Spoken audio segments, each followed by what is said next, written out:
सत साहेब दर्शकों, जो कहानी अभी आपको दिखाई जाएगी वह सत्य घटना पर आधारित है।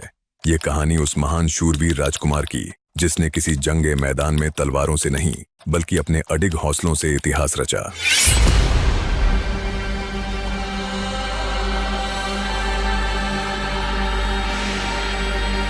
ये सत्य घटना है एक ऐसे भयावह दौर की जब अज्ञानता का अंधेरा हर ओर फैला था, जहां धर्म के नाम पर दया नहीं बल्कि कट्टरवादी सोच से निर्दोषों का खून बहाया जाता था और झूठे धर्म के ठेकेदारों के अज्ञान के विपरीत सत्य की राह पर चलने वाले नेक इबादतगारों को प्रताड़ित करके मौत की घात उतार दिया जाता था। कट्टरता के उस काले युग के बीच इतिहास रचने वाली एक अमर दास्तान जो सदियों तक धैर्य, अद्वितीय सहन शक्ति, अदम्य साहस और परमात्मा के प्रति बेमिसाल इश्क और समर्पण का प्रमाण बनी। यह कहानी है एक ऐसे महान शहजादे की जिसने राजसी ठाठ बाट को ठुकराकर सिर्फ ईश्वर प्राप्ति को ही अपने जीवन का एकमात्र लक्ष्य बनाया, जिसने धार्मिक कट्टरता की बेड़ियों को तोड़कर सत्य और संघर्ष का मार्ग अपनाया।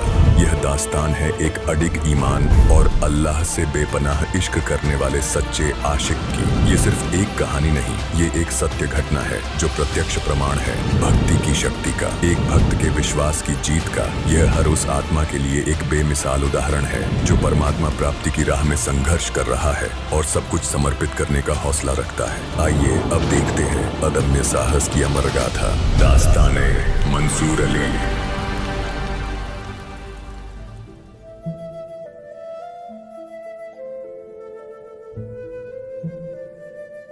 मैंने तो केवल सच्ची इबादत का रास्ता दिखाया था। मुझे लगता था कि लोग खुदा के इस पाक ज्ञान को, इस सच्ची इबादत के सच्चे इल्म को समझेंगे, लेकिन उनकी अज्ञानता ने तो सारी हदें पार कर दी। उन्होंने तो मुझे ही अपना दुश्मन मान लिया। पूरा शहर मेरे बारे में बुरा भला कह रहा है। सब यही चाहते हैं कि यहां से चला जाऊं, तो ठीक है, मैं चला जाऊंगा। मेरे प्रति इनकी दुर्भावना और नफरत हद से ज्यादा बढ़ती जा रही है। ये लोग मुझे चैन से रहने नहीं देंगे। ये सब मेरी हर बात को तोड़ मरोड़ कर पेश करके इस सच्चे ज्ञान को विवाद का विषय बना रहे हैं। इनके पाप इतने ज्यादा बढ़ गए हैं कि खुदा का सच्चा इल्म भी इन्हें असहनीय लगता है। मैंने हर संभव तरीके से समझाया, पर जब कोई समझना ही नहीं चाहता, तो अब मेरे यहां रहने का कोई फायदा नहीं। यह साकटों का शहर है और अब इस शहर को छोड़ने में ही भलाई है। अब मैं इस साकट देश में नहीं रहूंगा।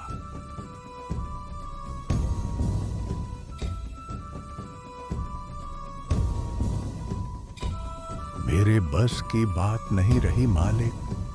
अब मैं हार चुका हूं।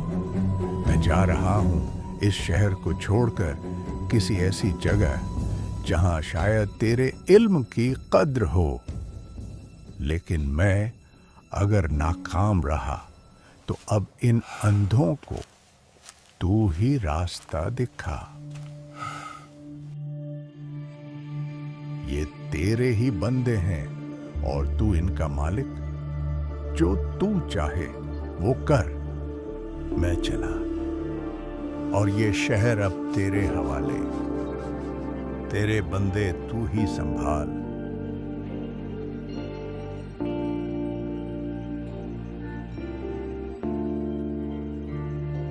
तेरे बंदे, तेरी मर्जी, तेरा खेल, अब तू ही जाने।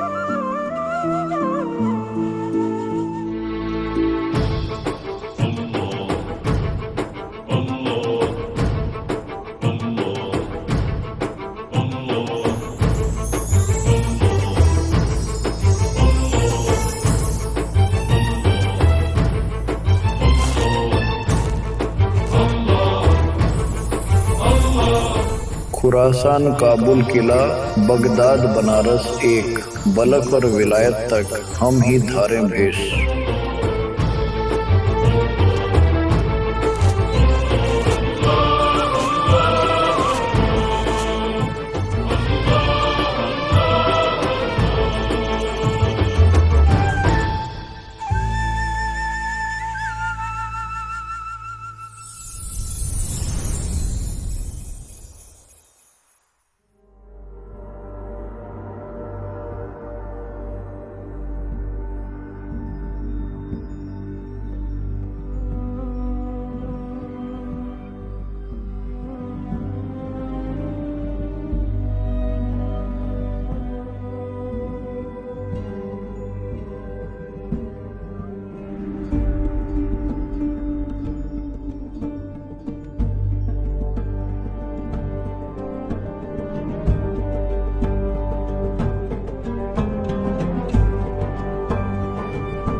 ये तो शहजादा मंसूर हैं।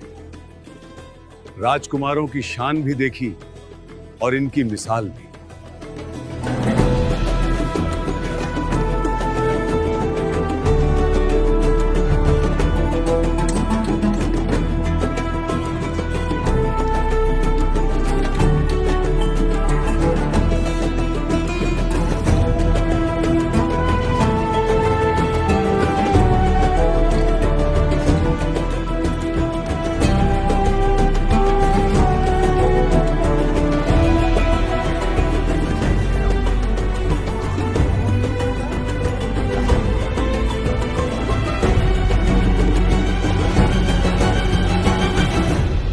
जान,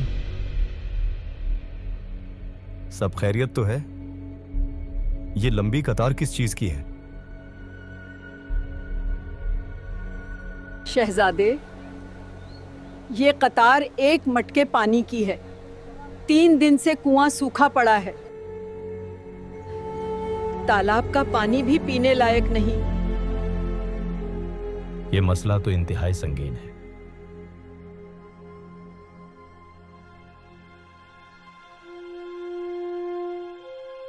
क्या किसी ने दरबार में इत्तिला दी?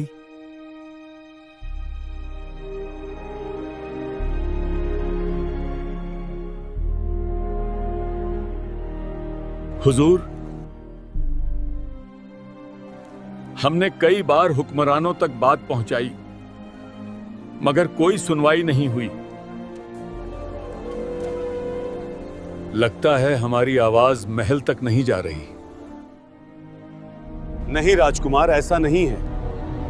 रुको अभी।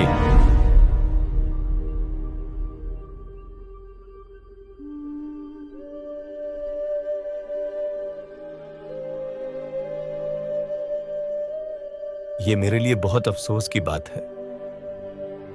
मैं बेहद शर्मिंदा हूं। हुक्म चलाना आसान है, लेकिन दर्द महसूस करना हकीकत है। आज आप सबकी जुबान मेरी जुबान है। हमारी आवाजें पहले भी कभी महल तक नहीं पहुंची शहजादे, या शायद वो सुनना ही नहीं चाहते। मैं मंसूर हूं, लेकिन सबसे पहले इस शहर का फर्द हूं। आप सबकी खिदमत में रहना मेरी जिम्मेदारी भी है और फर्ज भी। अगर आज महल में बैठे लोग आपकी आवाज नहीं सुन पा रहे तो यकीन मानिए अब यह आवाज महल तक नहीं बल्कि मेरे दिल तक पहुंच चुकी है।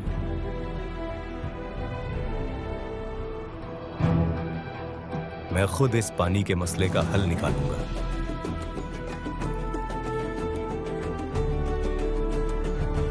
इंशाअल्लाह हर घर में पानी होगा, ये मेरा वादा है।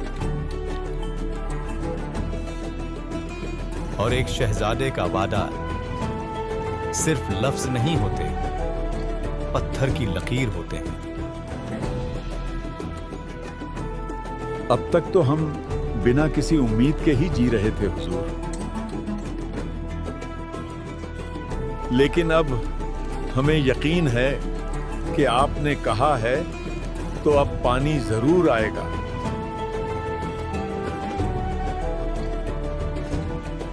शहजादे, अल्लाह आपको सलामत रखे।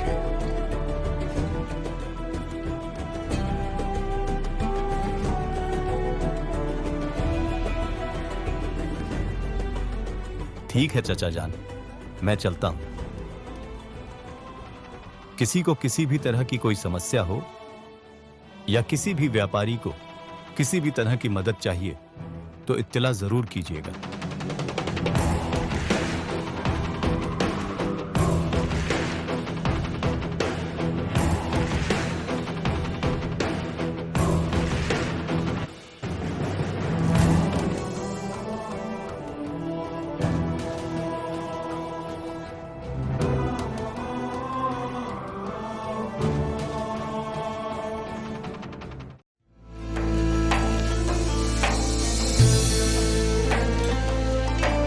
नाजिया, नूरजा, सब खैरियत तो है?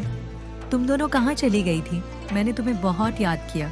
शहजादी, कल हम हमारी चचेरी बहन माहिरा के घर गए थे। उसकी तबीयत बहुत नाजुक थी। एक ऐसी लाइलाज बीमारी ने उसे घेर लिया था जो किसी हकीम, तबीब या दुआ से भी ठीक नहीं हो रही थी। सभी हार मान चुके थे, हर उम्मीद टूट चुकी थी, मगर फिर एक दरवेश जैसे अल्लाह की रहमत बनकर उतरे हों। उन्होंने ना कोई दवा दी, ना तावीज बांधा, बस एक बार आशीर्वाद दिया और माहिरा ऐसे उठ खड़ी हुई जैसे कभी बीमार थी ही नहीं। सिर्फ आशीर्वाद से ही उसे पल भर में शिफा मिल गई। सालों की लाइलाज बीमारी बस एक पल में सिर्फ एक आशीर्वाद से ठीक हो गई। क्या सच में ऐसा मुमकिन है? अगर किसी के जरिए मुमकिन है तो पूरी दुनिया में वो सिर्फ एक ही शख्स हैं, समस्तर बेज जी।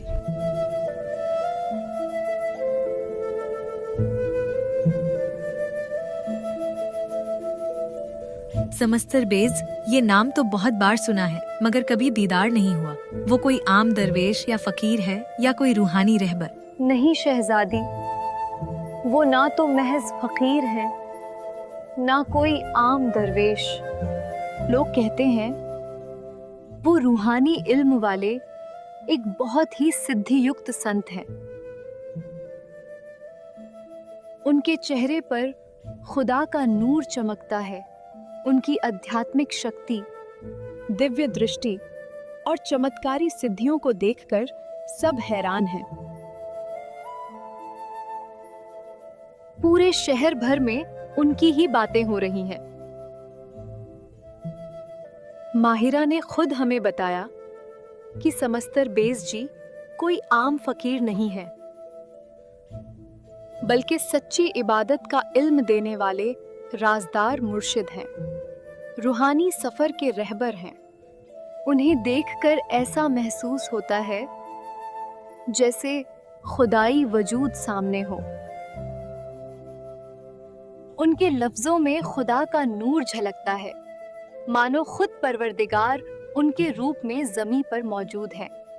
नाजिया, मैं भी देखना चाहती हूँ।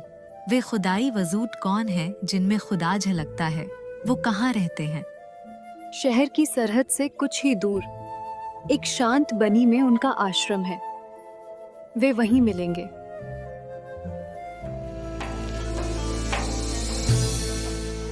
सिर्फ महल में ही नहीं, पूरे शहर में समस्तर पेट जी की ही चर्चा हो रही थी।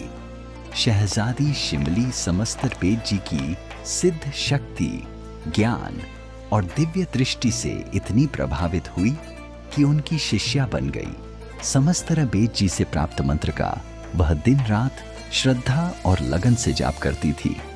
धीरे धीरे उसका मन महलों की चकाचौंध से हटकर भक्ति, सेवा और समर्पण की ओर खींचता गया। देखते ही देखते शिमली एक शिष्या से एक परम भक्त बन गई। उसकी भक्ति दिन ब दिन गहरी होती चली गई और उसके हृदय में सतगुरु सेवा का ऐसा भाव जागृत हो गया कि वह हर रोज अपने पिता से अनुमति लेकर रोज आश्रम जाती और अपने मुर्शिद के लिए खुद अपने हाथों से भोजन बनाकर ले जाती, सेवा करती और शाम ढलने से पहले लौट आती।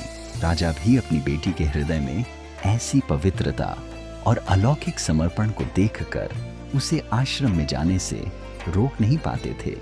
लेकिन शाही खानदान के अन्य लोग इस भक्ति को शाही शान में बगावत समझने लगे। रानियां, वजीर, रिश्तेदार, सभी परिजनों को शिमली का फकीर के पास जाना नामंजूर था।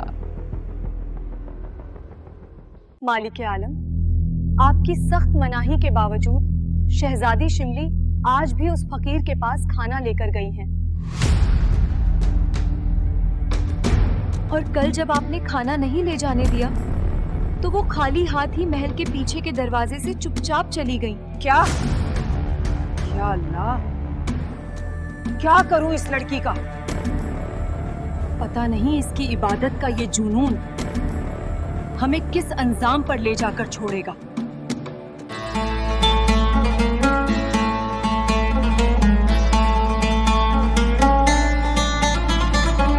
मालिका आलम, शहजादी साहिबा आ गई हैं।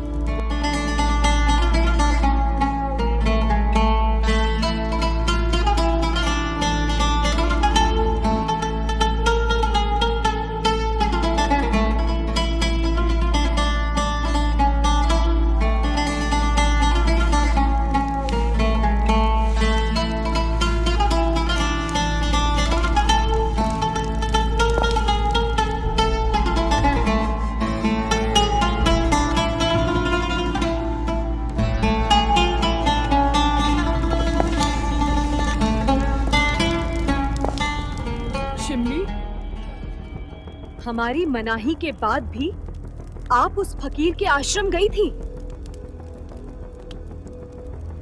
जवाब दो शिमली, हम आपकी अम्मी हैं और आपने हमारे ही हुक्म की तामील नहीं की। अम्मी जान, मैं अब्बा हुजूर से इजाजत लेकर गई थी। तेरे अब्बा के लाड ने तुझे बिगाड़ दिया है। तू इस सल्तनत की शहजादी है। ये फकीरों का डेरा तेरी जगह नहीं है। तेरा मुकाम ये शाही महल है, ना कि किसी फकीर का आस्ताना। दादी जान, ये महल, ये झूठी शान और शौकत, इनमें सुकून नहीं। जो सुकून मुझे मुर्शिद समस्तर बेज जी के आश्रम में मिलता है वो और कहीं नहीं मिलता। मेरे मुर्शिद तो वो बाखबर हैं जो खुदा की सच्ची इबादत बताते हैं और सच्चा इल्म देते हैं। बस कीजिए शिमली, हम कुछ नहीं सुनना चाहते। आपकी ये जिद, ये नाफरमानी हमें बर्दाश्त नहीं। क्या कमी रह गई थी हमारी परवरिश में जो सबके बीच इस तरह आप हमारे हुक्म की तौहीन कर रही हैं? ये कैसी इबादत है जिसमें महल के ऐशो आराम को छोड़कर आप आश्रम में जाकर मिट्टी के फर्श पर बैठती हैं और नौकरों की तरह काम करती हैं, झूठे बर्तन मांजती हैं? सल्तनत की आवाम हमें क्या कहेगी? चच्ची जान, ये बेइज्जती नहीं, तकवा है। ये अल्लाह की राह में खुद को फना करने का तरीका है। जब किसी का दिल अल्लाह की मोहब्बत में सरशार हो जाता है तो वो महल और मिट्टी के फर्श में फर्क नहीं करता। क्योंकि उसकी नजर तो बस अल्लाह की रजा पर होती है। वाह शिमली, अब आप हमें सिखाएंगी? हमने उम्रें गुजार दी इस्लाम की रिवायतों में, और आप 2 दिन की शागिर्द बनकर समझती हैं कि महलों की जन्नत छोड़कर उस फकीर की टूटी हुई झोपड़ी में जाने से आपको खुदा मिल जाएगा। लेकिन मैंने खुदा को उसी टूटी हुई झोपड़ी में महसूस किया है। शिमली, जरा सी तो शर्म कीजिए। आपको मालूम भी है कि आपकी इस जिद से सल्तनत पर क्या असर पड़ेगा। अम्मी जान, शर्म तो उस दिखावे से करनी चाहिए जो हमें अल्लाह से दूर करे, ना कि उस इबादत से जो दिल को पाक और नेक बनाए। अल्लाह की नजरों में सिर्फ सच्ची इबादत करने वाला ही असल शरीफ और इज्जतदार होता है। और ये मेरी जिद नहीं, ईमान है कि मैं इबादत के उस रास्ते पर चल पड़ी हूँ जहाँ तख्त नहीं तकवा है, जहाँ सल्तनत नहीं सिजदा है, जहाँ दुनिया नहीं खुदा का दीदार है। सभी ने शिमली को रोकने की हर संभव कोशिश की, लेकिन शिमली अडिग रही। उसकी दृढ़ता के आगे किसी का भी जोर नहीं चला। रोज सुबह शाम वो अपने सद्गुरु के लिए खुद अपने हाथों से भोजन बनाकर ले जाती, सेवा करती और शाम ढलने से पहले लौट आती। और जिस दिन घर वाले भोजन न ले जाने देते तो खाली हाथ ही चली जाती। अपने हाथों से सेवा करती, उनके दर्शन करती और शाम ढलते ही वापस महल लौट आती। समय के साथ साथ घर वालों की नाराजगी आग बनकर सुलगने लगी थी, और तभी एक शातिर चुगलखोर ने मौके का फायदा उठाकर इस सुलगती आग में घी डाल दिया।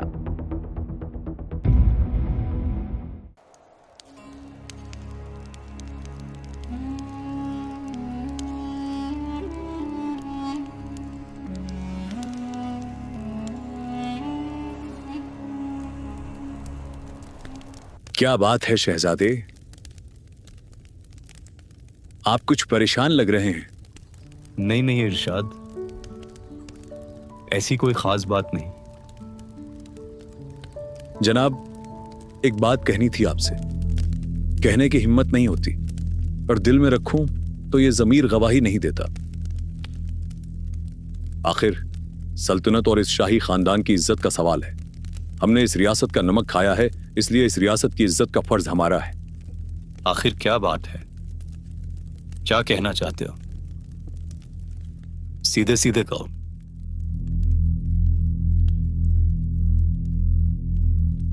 जी हुजूर, वो आपकी बहन शहजादी शिमली रोज रात्रि के समय अंधेरे में अकेले महल से बाहर जाती हैं, नगर की सीमा से बाहर किसी फकीर के डेरे में।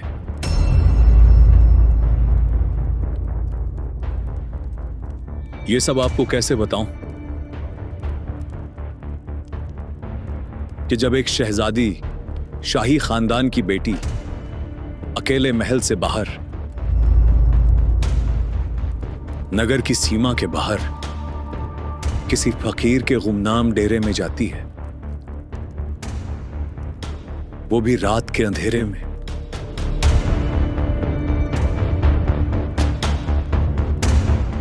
तब बदनामी का ये काला साया हमारे खानदान की पाक इज्जत पर कालिख लगा देता है।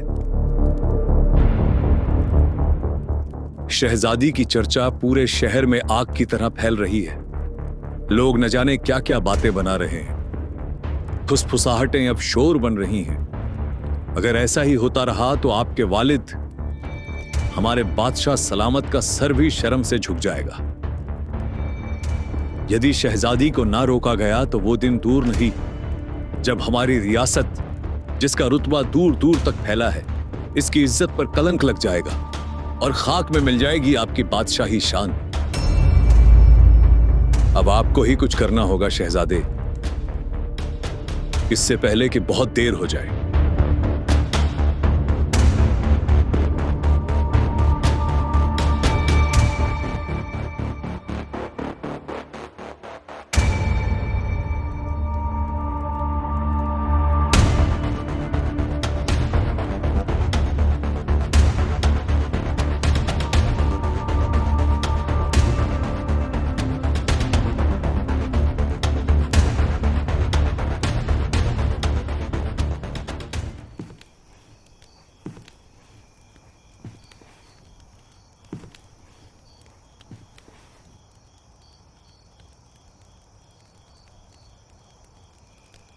क्या सच में शिमली ने हमारी नजरों के सामने ही यूं खानदान की इज्जत को दांव पर लगा दिया? क्या वाकई इरशाद जो कह रहा था वो सच है? शिमली सिर्फ मेरी बहन नहीं, इस शाही खानदान की इज्जत भी है। खुदा गवाह है, मैं सच और झूठ के बीच की इस धुंध को अब और बर्दाश्त नहीं कर सकता।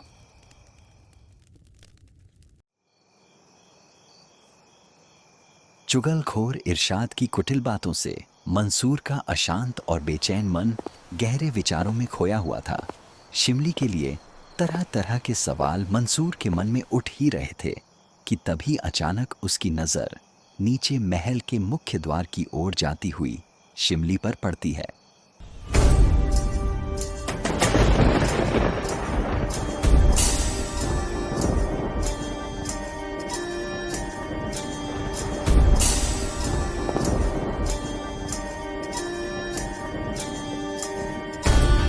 आपकी बहन शहजादी शिमली रोज रात्रि के समय अकेले महल से बाहर जाती है। नगर की सीमा से बाहर किसी फकीर के डेरे में शहजादी की चर्चा पूरे शहर में आग की तरह फैल रही है। लोग न जाने क्या क्या बातें बना रहे हैं। अगर ऐसा ही होता रहा तो आपके वालिद हमारे बादशाह सलामत का सर भी शर्म से झुक जाएगा। जिसका रुतबा दूर दूर तक फैला है, इसकी इज्जत पर कलंक लग जाएगा और खाक में मिल जाएगी आपकी बादशाही शान।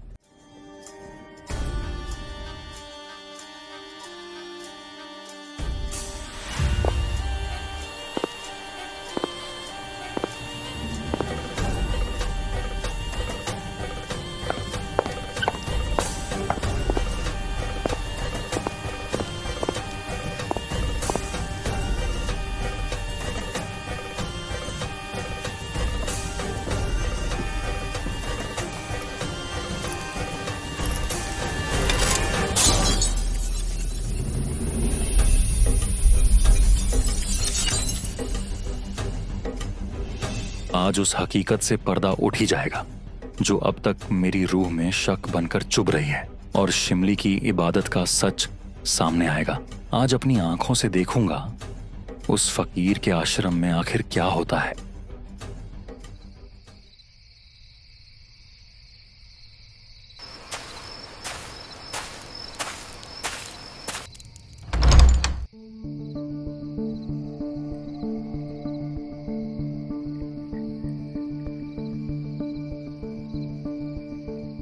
यूं ही जल्दबाजी में संत से उलझना ठीक नहीं। पहले खुद देखना होगा कि असल में आश्रम के अंदर की हकीकत क्या है।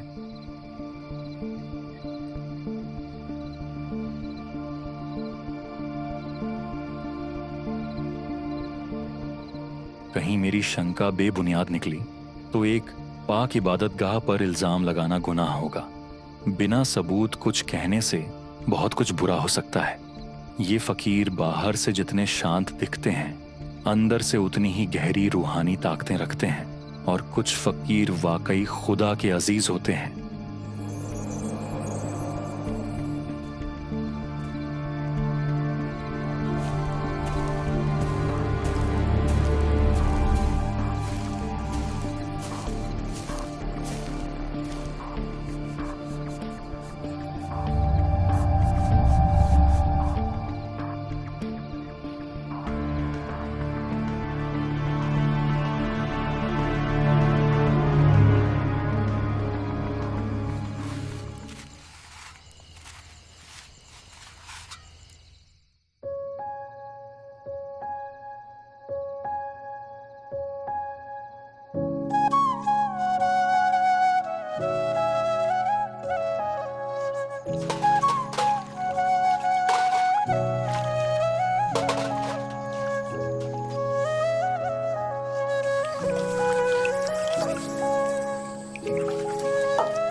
सत्संग से सभी तरह की शंकाएं पूरी तरह से दूर हो जाती हैं। इसलिए सत्संग को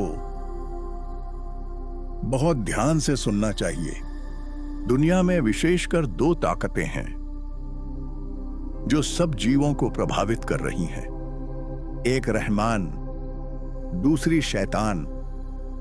रहमान तो कादिर अल्लाह पूर्ण परमात्मा है और शैतान वो है जो इंसान को गुमराह करने की कोशिश में लगा रहता है। ये दोनों ही ताकतें हर पल हमारे ईमान और हमारे फैसलों पर हावी रहती हैं। कादिर अल्लाह ही सच्चा ज्ञान बताते हैं, जबकि शैतान गुप्त रहकर अज्ञान और ज्ञान का मिला-जुला अधूरा आध्यात्मिक ज्ञान देता है, लोगों को भ्रमित करता है। फिर समर्थ परमेश्वर कादिर अल्लाह संत या सच्चे मुर्शिद के रूप में प्रकट होकर अपना संपूर्ण आध्यात्मिक ज्ञान, सच्चा इल्म बताते हैं। जिन्हें ज्ञान नहीं होता वे अल्लाह को निराकार यानी बेचून कहते हैं, लेकिन फिर यह भी कहते हैं कि खुदा 7वें आसमान पर तख्त पर बैठे हैं। जब वह तख्त पर बैठे हैं तो वह साकार और मनुष्य जैसा है, लेकिन जब अल्लाह जमीन पर आते हैं तो इसी भ्रम के कारण लोग उन्हें पहचानने में गलती कर जाते हैं कि अल्लाह बेचून है। वे उनके वास्तविक और संपूर्ण आध्यात्मिक ज्ञान को अपने अज्ञान के कारण झूठा मानकर स्वीकार नहीं करते और न ही उन्हें खुदा मानते हैं। अल्लाह कबीर ने कलाम कबीर यानी सूक्ष्म वेद को शैतान काल के पास भेजा था, जिसने कलाम कबीर का अधूरा ज्ञान कुरान, बाइबल, जबूर, तौरात और इंजिल जैसी पाक किताबों में फैला दिया। उस अधूरे इल्म को भी ठीक से ना समझकर सभी लोग शास्त्रों के विपरीत साधना करने लगे। ऐसे में कादिर अल्लाह संपूर्ण आध्यात्मिक ज्ञान लेकर हर युग में आते हैं। वह अच्छी आत्माओं को मिलते हैं, उनकी भक्ति की उलझनों को सुलझाते हैं और उन्हें सच्चा आध्यात्मिक ज्ञान बताते हैं। फिर वे शागिर्द यानी शिष्य अपनी गलत साधना छोड़कर सत्य भक्ति, सच्ची इबादत करके मोक्ष प्राप्त करते हैं। शैतान यानी काल ब्रह्म लोगों को भ्रमित करके धर्म ग्रंथों के विपरीत इबादत बताता है। वह अपने दूत भेजता रहता है, तप और कठिन साधना करने की प्रेरणा देता है। परमात्मा प्राप्ति की तड़प में साधक वो करने लगते हैं, पूर्ण परमात्मा कादिर अल्लाह उन्हें मिलते हैं और आसान नाम जाप और इबादत की वास्तविक विधि बताते हैं। अल्लाह ताला कबीर सबका उत्पत्ति करता है और पृथ्वी पर इंसान की तरह भ्रमण करते हैं, यथार्थ आध्यात्मिक ज्ञान बताते हैं। खुद अल्लाह ताला जिंदा बाबा के वेश में अपनी अच्छी आत्माओं को मिलता है और जो गलत साधना कर रहे थे उन्हें सच्ची भक्ति विधि बताता है, सच्ची इबादत का सच्चा इल्म देता है और उनका कल्याण करता है।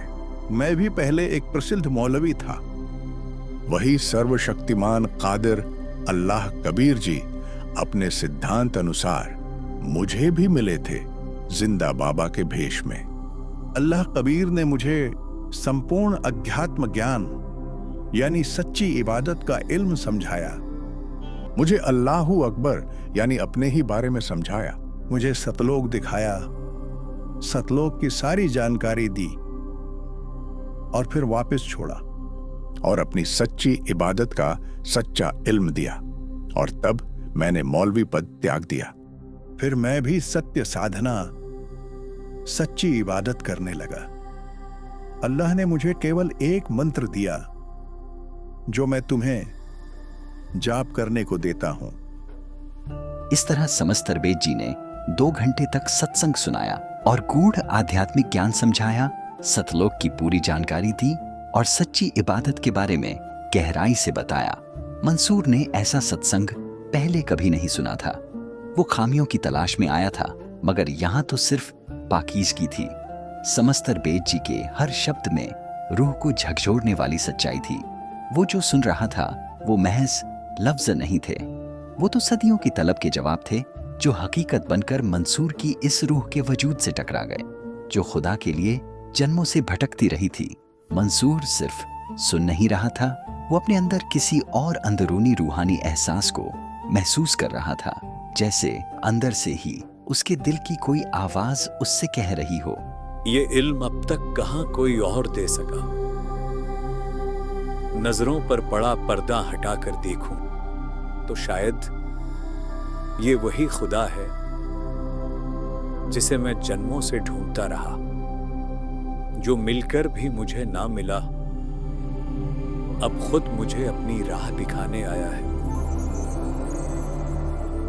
जब मंसूर का अज्ञान अंधेरा हटा तो बस समस्तर बेद जी का पाक नूर सामने था। उनका सच्चा इल्म यानी तत्व ज्ञान दिल के मैल को साफ कर रूह को पाक यानी पवित्र कर रहा था। ऐसा सत्संग सुनकर मंसूर कृतार्थ हो गया। सत्संग के बाद रोज की तरह समस्तर बेद जी और शिमली ने ऊपर आसमान की तरफ दोनों हाथ सामने करके परमात्मा से प्रसाद मांगा। तभी आसमान से जल से भरे हुए 2 कटोरे आकर दोनों के हाथों में टिक गए। लेकिन समस्तर बेद जी ने उस दिन आधा ही अमृत पिया और शिमली पूरा पी गई। बेटी शिमली, ये शेष बचा अमृत प्रसाद आश्रम से बाहर खड़े कुत्ते को पिला दे। उसका अंतकरण पाप से भरा है, उसका दिल साफ हो जाएगा और उसका भी कल्याण हो जाएगा। जी गुरुजी। शिमली बेटी, इसे दीवार के इसी सुराख से फेंक दे, तेरे बाहर जाने तक कहीं कुत्ता भाग न जाए। शिमली के लिए उसके मुर्शिद का हर हुक्म रब का फरमान था। उसने बिना देखे अमृत को दीवार के सुराख से बाहर फेंक दिया। खुदा की रहमत को इंसान नहीं समझ सकता। जिसे शिमली बेजुबान जानवर समझ रही थी, वह तो उसका अपना भाई मंसूर था, जो शक की नापाक नियत से आया था, मगर खुदा ने उस पर भी दया बख्शी। जैसे ही मंसूर के मुंह में जीभ पर अमृत की छींट पड़ी, उसका अंतःकरण साफ हो गया। पहली बार इसे इतनी रूहानी पाकीज़गी महसूस हुई और उसी क्षण पश्चाताप की एक प्रबल प्रेरणा जागृत हुई। कभी कभी इंसान एक रास्ते पर गुनाह की नीयत से चलता है, पर अगर रब का रहम हो जाए तो उसी रास्ते पर उसे तौबा का इल्हाम नजर आ जाता है। मंसूर के साथ भी यही हुआ। उसे अपने ही ख्याली गंदगी पर बहुत शर्म महसूस हो रही थी। जिस नापाक नजर से आया था, अब वही निगाहें शर्म से झुकी हुई थी। जो अमृत उसकी जुबान पर गिरा, वो महज पानी की बूंद नहीं थी, वो अल्लाह का करम था जो उसके दिल पर जमी पाप के मैल को नष्ट कर रहा था। अल्लाह के इस फजल से मंसूर का दिल पाक साफ और बेदाग हो गया। उसकी रूह में एक सबसे गहरा एहसास उठ रहा था जो खुदा की नजदीकी बयान कर रहा था। ये प्रेरणा रब की ही रहमत थी। ये वो लम्हा था जहां पहली बार मंसूर के दिल में खुदा की मौजूदगी महसूस हो रही थी।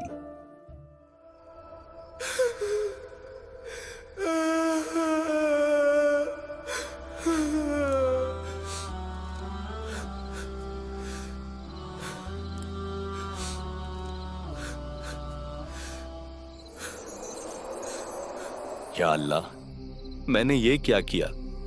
जिसे गुनाह की राह समझता रहा, वो तो पाक इबादत की राह निकली। जिस बहन पर इल्जाम लगाया, वो तो खुद खुदा की ही शागिर्द निकली। जिन्हें जिस मुर्शिद को देखा नापाक शक की नजर से, वो तो पाक परवरदिगार निकले। और मैं कमबख्त गुनाह भरी नजर लिए खुदा को भी फरेबी इंसान समझ बैठा। मंसूर के दिल में आत्मग्लानि का अथाह भाव उमड़ रहा था। अपनी हर भूल पर पछताते हुए मंसूर आंसू बहाता हुआ रहमत की उम्मीद में आश्रम के अंदर प्रवेश हुआ।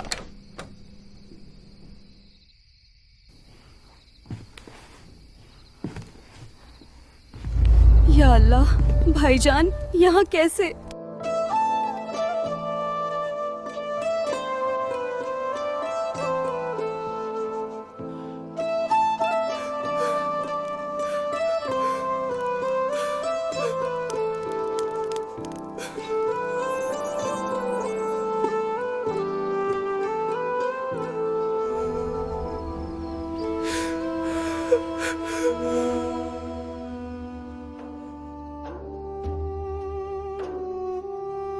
हे अल्लाह की जात, मुझे माफ कर दीजिए। मैंने आपकी पाक नियत पर शक किया। मैं बहुत शर्मिंदा हूं।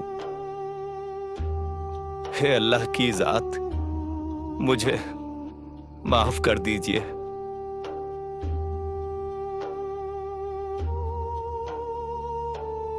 जब तक इंसान को अल्लाह का सही इल्म हासिल नहीं होता, तब तक ऐसे गुनाह अल्लाह की बारगाह में माफ करने लायक हैं।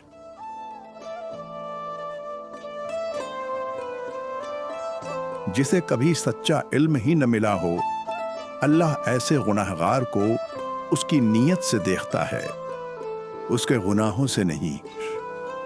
ऐसा नादान बंदा अगर दिल से तौबा करे, बेखबर समझकर, ना समझ मानकर, उसे भी माफ कर देता है। लेकिन इल्म हासिल करने के बाद यदि जानबूझकर संत या मुर्शिद के बारे में दिल में दोष आता है, तब तुम यकीनन दोषी होगे, अल्लाह की निगाह में गुनाहगार होगे।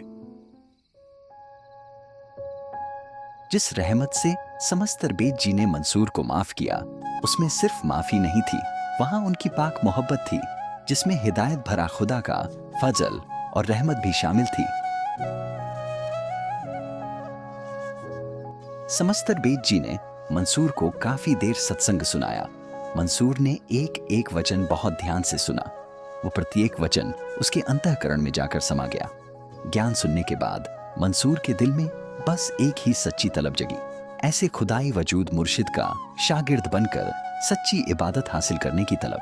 मंसूर अब शहजादा नहीं रहा, वो खुदा का तलबगार बन गया था। वो जो कभी तख्त पर बैठा करता था, आज मुर्शिद के चरणों में जमीन की सबसे नीची जगह पर बैठने को तरस रहा था, बस इसलिए कि खुदा की रहमत भरी नजर हासिल हो जाए। यही वो एहसास है जहां से सच्चे भक्ति भाव, सच्ची तौबा की चिंगारी उठती है। और जब इंसान कुफ्र छोड़कर इतना अधीन हो जाता है कि खुद को खुदा के सामने बेजान, बेसहारा और बेकदर समझता है, तभी वो अल्लाह के रहम के काबिल बनता है। मंसूर समस्तर बेद जी से अपने उद्धार की भीख मांगने लगा। आप सिर्फ एक दरवेश नहीं, बल्कि खुदा का जाहिरी रूप है। ऐसा अजीम, पाको साफ, बेमिसाल इल्म मुझे आज तक कभी नसीब नहीं हुआ था। आपका ये ज्ञान, ये इल्म ऐसा है कि अब इसके बगैर जीना नामुमकिन है। अगर मुनासिब समझे तो मुझ नीच पर भी अपना रहम बख्शें, अपना शागिर्द बनाकर मुझे भी अपने दिल में जरा सी जगह दे। मैं जानता हूं कि मैं आपकी रजा के लायक नहीं। मैं बहुत पापी हूं, नीच हूं, जो आप जैसे पाक साफ संत के बारे में मेरे मन में ऐसा दोष आया। मेरी आंखों पर शक और वहम के पर्दे पड़े थे। नादान मानकर मुझे माफ कर दीजिए। मैंने बहुत बड़ी गुस्ताखी की है। आप तो बहुत दयालु हैं, रहमान हैं। हे अल्लाह की जात, क्या मेरे जैसे पापी का भी उद्धार हो सकता है? समस्तर बेद जी ने मंसूर को नाम दीक्षा दी और वही मंत्र जाप करने को दिया जो शिमली को दिया था। मंसूर ने आज सिर्फ नाम दीक्षा नहीं ली, उसने अपनी जिंदगी के साथ साथ अपनी आत्मा को भी खुदा के हवाले कर दिया। अब वो सिर्फ एक शहजादा नहीं रहा, आज एक सच्चे शागिर्द के रूप में उसका असली जन्म हुआ। अब मंसूर रोज अपनी बहन शिमली के साथ आश्रम में जाने लगा। दोनों भाई बहन बहुत सत्संग सुनते और फिर मिलकर खूब सेवा करते।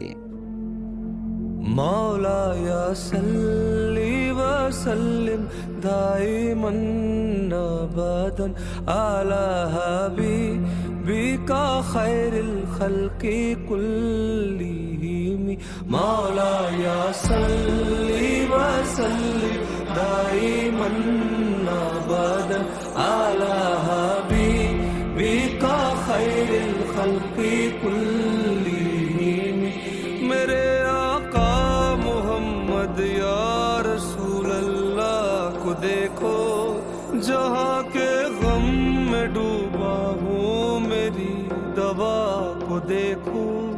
मैं बेबस था, मेरे मालिक ने थामा हाथ जो मेरा, हुई उनकी गदाई तो हुआ है दूर अंधेरा, हुई उनकी गदाई तो हुआ है दूर अंधेरा। मौला या सल्ली व सल्लिम दाइमन अबदन अला हबीबिका खैरिल खल्क़ि कुल्लिहिम।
अम्मा जान, आप कैसी हैं? सब खैरियत है? अरे मेरे शहजादे, आपने तो हमारी सारी मुसीबतें दूर कर दी। कुएं भी भर गए हैं, तालाब में भी साफ पानी आ गया है। अब कोई भी प्यासा नहीं सोता। हमारे घरों में फिर से रौनक लौट आई है। आपने तो हमें जिंदगी दोबारा बख्श दी। शहजादे मंसूर, आपने जो कहा वो कर दिखाया। किसी ने हमारी इतनी नहीं सुनी थी जितनी आपने सुनी। हमारी सारी परेशानियां दूर हो गई। अब कोई फिक्र नहीं, कोई परेशानी नहीं। आपने हमारी खोई हुई उम्मीद लौटा दी है। ये सब आपके रहम से हुआ। अम्मा जान, चच्चा जान, मेरे प्यारे शहर के बाशिंदों, ये सब मेरी वजह से नहीं हुआ। मैं तो बस एक जरिया हूं। ये सारा करम, ये सारी रहमत उस कादिर अल्लाह की है और उसी की मेहरबानी से अब हुआ है। उसने ही मुझ पर रहम किया कि मैं आप तक उसकी मदद पहुंचा सकूं।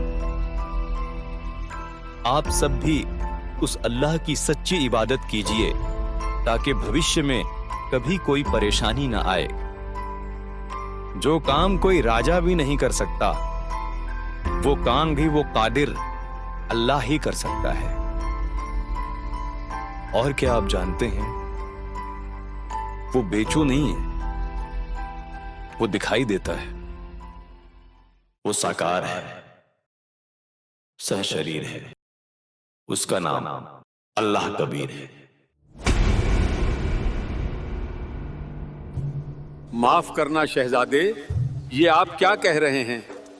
अल्लाह तो बेनजीर है, वो तो नजर नहीं आता। यही तो हमारी गलती है। हमें बताया गया कि वो दिखता नहीं, जबकि वो हमारे ही जैसा नर रूप में है, इंसानी सूरत में, नूरानी शरीर में है। वो इस पूरी कायनात का मालिक है, किसी भी पल कहीं भी प्रकट हो सकता है। ये शहजादे को क्या हो गया है? इतनी अच्छी बात कर रहे थे, अब ये कैसी बातें कर रहे हैं? खुदा साकार हैं। पाक कुरान मजीद में खुदा को निराकार नहीं बताया गया है, लेकिन हमारे मुस्लिम धर्म गुरुओं को खुदा का इल्म न होने के कारण इस परवरदिगार को निराकार या बेचून बताया है। कुरान की आयतों में खुदा के स्वरूप के सबूत भी हैं। कुरान मजीद की सूरह लुकमान 31 आयत 28 में खुदा को सुनने वाला और देखने वाला बताया है। कुरान मजीद की सूरह हज 22 आयत 61 और 62 में खुदा को बड़ी शान वाला और बड़ा कबीर बताया गया है। अल्लाह सुनता और देखता है। सूरह मोमिन 40 आयत नंबर 12, इसमें भी कादिर अल्लाह कबीर का जिक्र है। खुदा के असली नाम कबीर का जिक्र इन आयतों में है, जिससे यह साबित होता है कि अल्लाह साकार यानी जिस्मानी है। अल्लाह ही है जिसने 6 दिन में आसमां और जमीन के दरमियान जो कुछ मौजूद है सबको पैदा किया और फिर तख्त यानी अर्श पर जा विराजा। और पाक तौरात की पैदाइश यानी उत्पत्ति अध्याय में अल्लाह ने कहा है, आओ अब हम इंसान को अपनी सूरत पर बनाएं। मतलब अल्लाह ने इंसान को अपनी सूरत पर बनाया। तो फिर बताइए अल्लाह निराकार कैसे हुआ?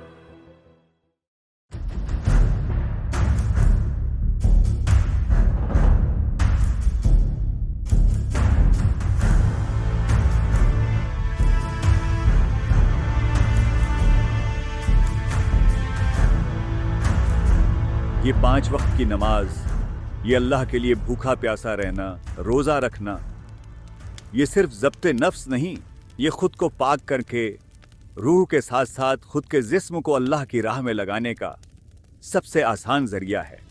जब तुम अपनी परवाह न करके अपने जिस्म को अल्लाह के लिए तड़पाते हो तो तुम्हें सवाब मिलता है। जानवरों की कुर्बानी न देना ये काफिरों और बुज़दिलों की निशानी है। पैगंबर इब्राहिम की उस अजीम कुर्बानी को याद करो और बकरीद मनाओ। बकरे को हलाल करना अल्लाह की राह में तुम्हारे इख्तियार और ताकत का इजहार है। तुम बेजुबान जानवर पर अपना हुक्म चला सकते हो, अल्लाह के लिए उसे अपनी निगाहों के सामने बलि चढ़ा सकते हो।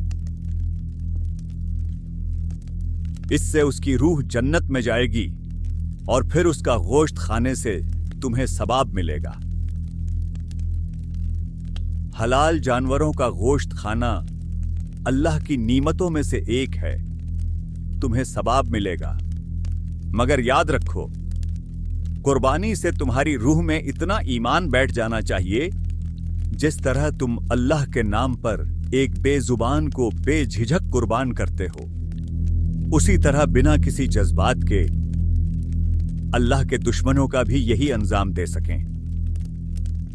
यह तुम्हें और कट्टर बनाएगा ताकि तुम हर चीज, हर रिश्ता, हर जान सिर्फ अल्लाह के नाम पर कुर्बान कर सको। 5 वक्त की नमाज पढ़ो और रोजा रखो। जब तुम अपने जिस्म को अल्लाह के लिए भूख प्यास से तड़पाते हो तो तुम्हें सवाब मिलता है। और तस्बीह को अपनी जिंदगी का नियम बना लो। और याद रखना, अल्लाह की पाक किताबें पढ़कर तुम मसाइक यानी विद्वान बन सकते हो। जब तुम इन सब बातों पर अमल करोगे तो यकीनन तुम्हें अल्लाह ताला की कुर्बत नसीब होगी और तुम्हें अल्लाह पाक मिल जाएंगे।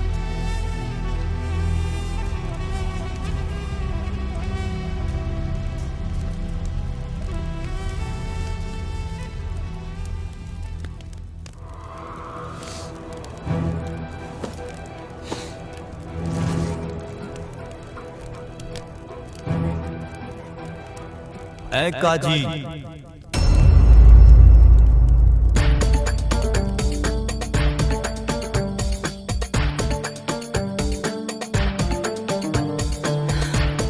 ये तो शहजादे मंसूर हैं।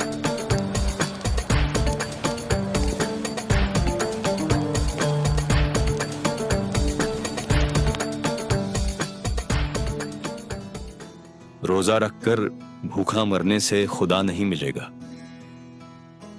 यदि परमात्मा से मिलने का शौक रखता है तो हर दम, हर एक सांस से नाम का स्मरण करता रहे।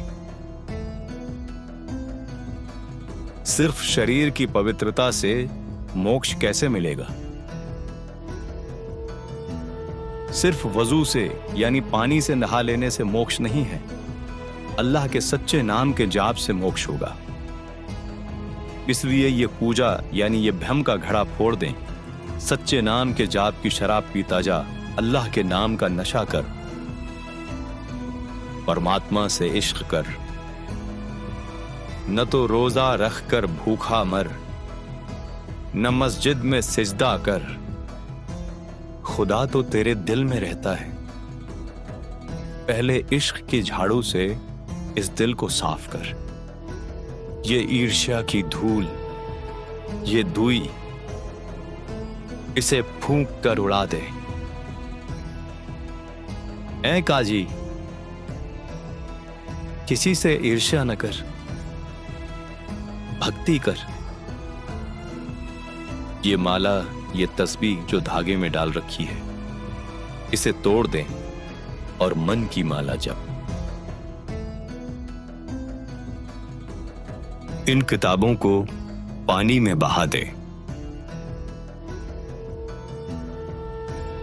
इनमें खुदा को पाने का रास्ता नहीं है।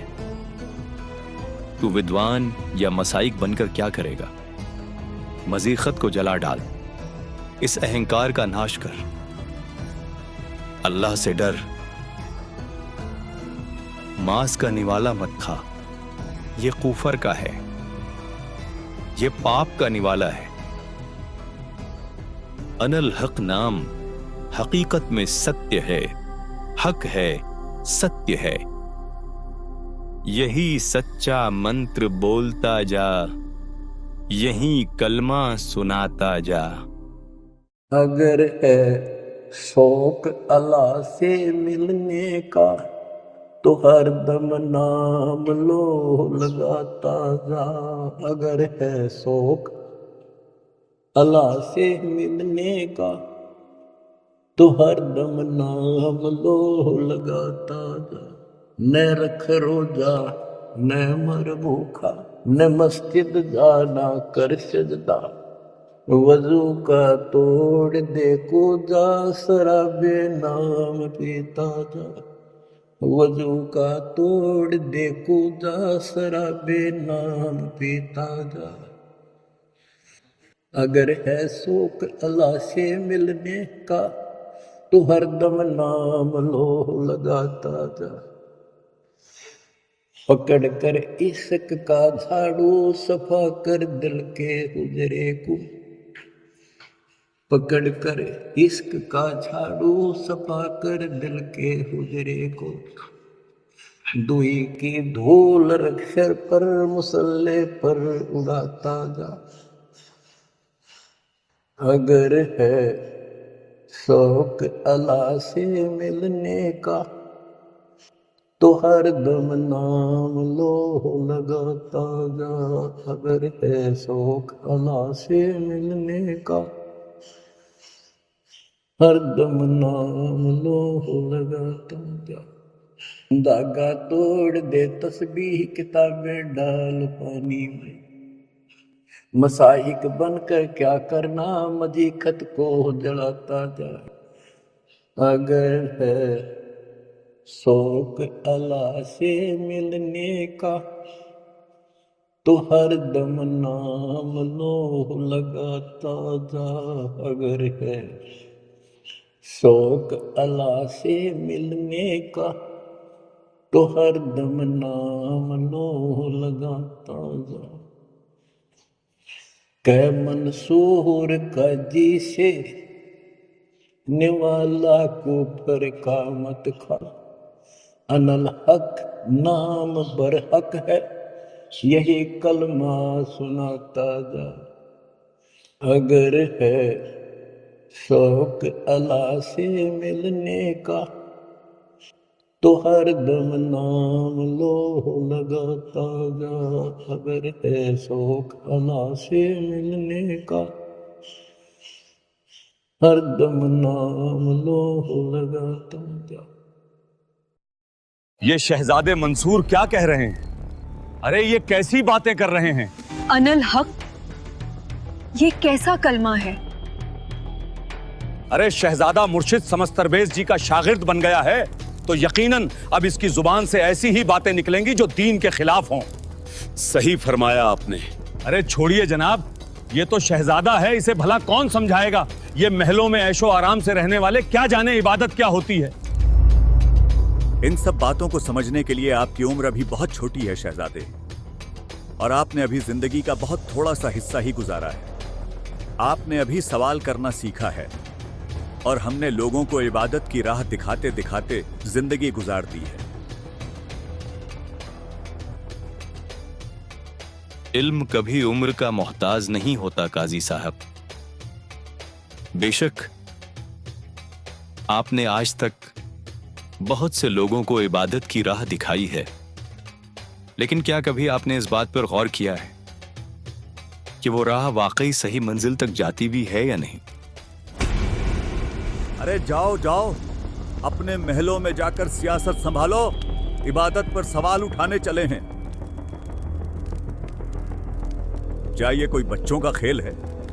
2 दिन के शागिर्द बनकर हमें ही बताने आए हैं कि इबादत की सही राह क्या होती है। अरे हमने उम्र गुजार दी इस्लाम की तालीम देने में। इस तरह मंसूर बहुत से काजी, पीर, सूफी फकीर, मौलवी, हर किसी से ज्ञान चर्चा करता है। उन्हें अल्लाह की सच्ची इबादत और इल्म बताने की कोशिश करता है, लेकिन धर्म गुरु जो अपनी मान बढ़ाई और सामाजिक प्रतिष्ठा में डूबे रहते हैं, उसकी बातों को सुनना तो दूर, उसे विरोधी मानकर उससे ईर्ष्या और नफरत करने लगते हैं। उसकी ज्ञानवर्धक बातें इन धर्म के ठेकेदारों के लिए असहनीय हो जाती हैं और वे उनसे चिढ़ने लगते हैं। रब का दीवाना शहजादा मंसूर महल छोड़कर अब बगदाद की गलियों में घूमकर जगह जगह समस्तरबेज जी के ज्ञान का प्रचार करने लगा। कुछ दिनों के बाद मंसूर के हृदय में एक ऐसी प्रबल प्रेरणा हुई कि वो अनल हक मंत्र का बोल बोलकर जाप करने लगा। दिन रात अनल हक कहता कहता मंसूर इतना मग्न हो गया जैसे गज मोती हाथी के मस्तक। उन्मन रहे दीवाना, खाए न पीवे मंगल घूमे, 8 बखत गलताना। ऐसे तत्पद के अधिकारी पलक अलग से जोरें, तन मन धन सब अर्पण करी ही, मेघ न माथा मोड़े। कुंज पक्षी की कुरल की तरह अनल हक मंसूर की रूह की गहराइयों से निकलने वाली एक पुकार बन चुका था। मंसूर दिन रात अनल हक की धुन में मदहोश होकर ऐसा डूब गया कि ना भूख की खबर रही, न प्यास की परवाह, न दिन देखा न रात। इबादत के सुरूर में ऐसा मदमस्त हो गया कि अनल हक कहता कहता मंसूर अलमस्त हो गया।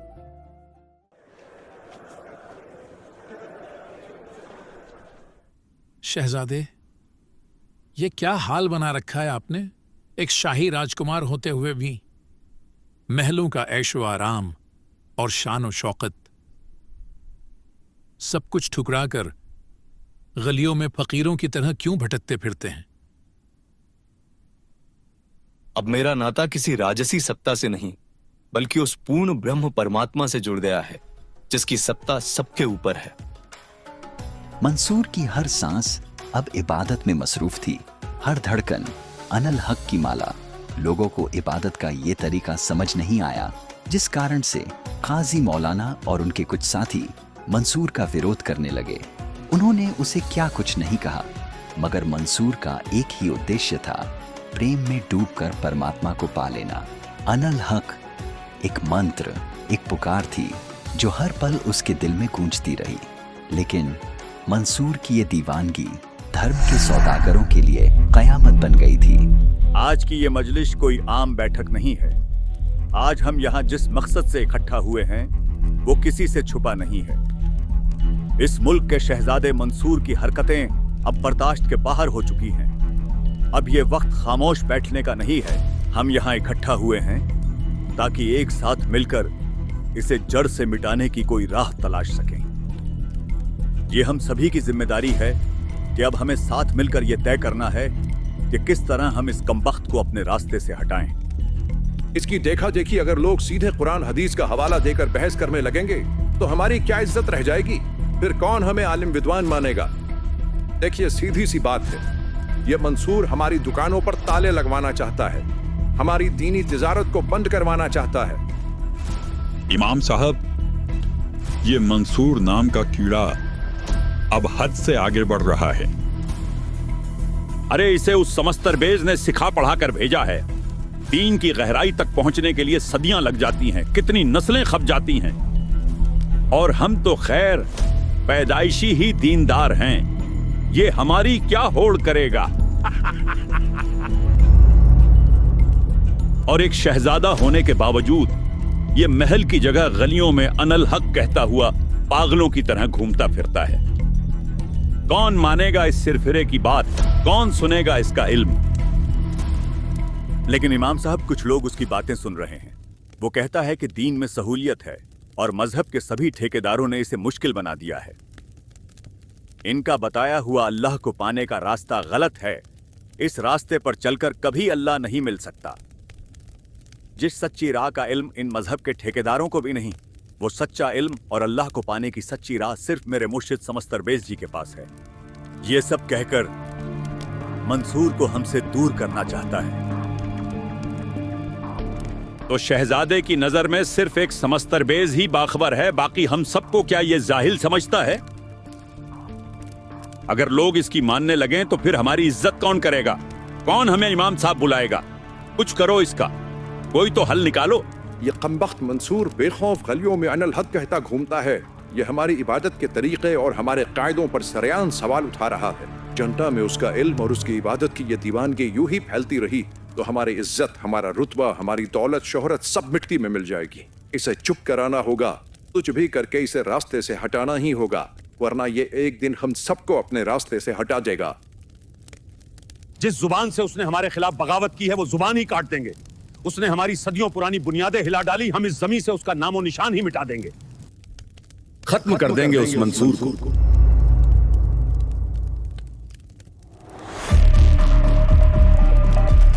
और किसी को कानों कान खबर तक नहीं होगी, फिर न रहेगा बांस और न बजेगी बांसुरी। हाँ हाँ, अब यही एक रास्ता है उससे निजात पाने का। उसका कत्ल कर देते हैं। सब्र कीजिए और अक्ल से काम लीजिए। मंसूर कोई आम आदमी नहीं है जो इतनी आसानी से उसका कत्ल कर दोगे। वो राजा का लड़का है और उसका मुर्शिद समस्तरबेज, वो भी बहुत सिद्धि वाला है। उसे ऐसे नहीं मार सकते।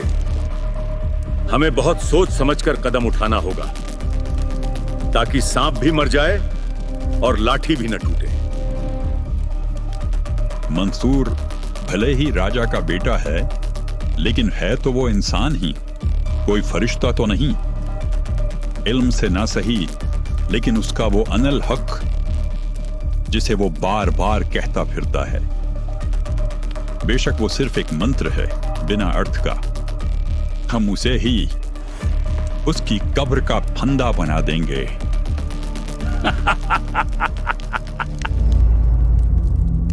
नादान जनता इस बात से अनजान है कि अनल हक का कोई अर्थ नहीं निकाला जा सकता। ये तो सिर्फ एक कलमा है। ये हकीकत भी सिर्फ हम ही जानते हैं और ये जनता हमारी ही कठपुतली है। ये भोली जनता तो वही मानेगी जो हम कहेंगे।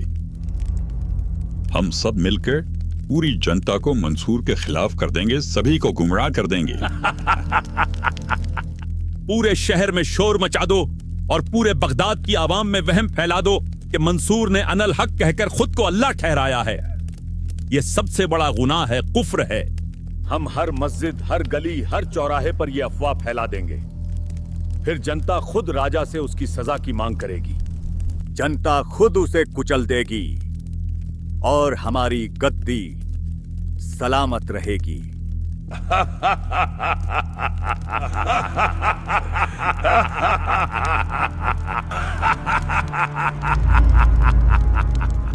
जनता को भड़काओ, उनके दिलों में जहर भर दो और इतना खौफ पैदा कर दो कि जनता खुद मंसूर को खतरा समझकर खुद खत्म कर दे। उन्हें डराओ कि मंसूर का अनल हक सबको तबाह कर देगा। हर जगह अनल हक का गलत अर्थ बताओ कि मैं खुदा हूं, मैं ही हक हूं। चारों ओर ये वहम फैल जाना चाहिए कि मंसूर खुद को खुदा कह रहा है। जनता में ऐसा खौफ भर दो कि मंसूर की बातों से लगता है कि वो शैतान का दूत है, और कहो कि उसका अनल हक उनकी आस्था को जला देगा, उनके बच्चों को भटका देगा, उनके ईमान को मिटा देगा। ये शैतान का दूत है, खुद को खुदा कहकर ये अल्लाह की तौहीन कर रहा है। इसे न रोका गया तो इसके गुनाह का खामियाजा सबको भुगतना पड़ेगा। फिर जो होगा बहुत बुरा होगा, सबको अल्लाह की नाराजगी झेलनी पड़ेगी, सब पर कहर टूटेगा, कयामत आ जाएगी, कयामत। मंसूर के कुफ्र की वजह से सब तबाह हो जाएगा। जनता डर से थरथराएगी और तबाही के डर के मारे मंसूर का विरोध करेगी। मंसूर को खत्म करने के लिए जनता हमारा हथियार बनेगी। जनता खुद मंसूर को रौंद देगी, उसे पत्थरों से कुचल देगी। और समस्तर बेज, उसका क्या होगा? उसमें तो इतनी सिद्धि है कि उसका तो कुछ बिगाड़ा भी नहीं जा सकता। हम उसके शागिर्द को निशाना बनाकर उसे सबक सिखाएंगे। मंसूर की मौत का पैगाम ही हमारे दुश्मन समस्तर बेज को हमारा सीधा जवाब होगा। जब उसके शागिर्द मंसूर का नामो निशान हमेशा हमेशा के लिए मिट जाएगा, तब समस्तर बेज भी खुद ब खुद हमारे रास्ते से हट जाएगा। मंसूर का हश्र देखकर समस्तर बेज जी की भी रूह कांप उठेगी। फतवा तैयार करवाओ। कल फजर के साथ जैसे ही सूरज अपनी पहली किरण बिखेरे, मंसूर के खिलाफ यह फतवा हर मस्जिद, हर दरगाह, हर बाजार में गूंजेगा।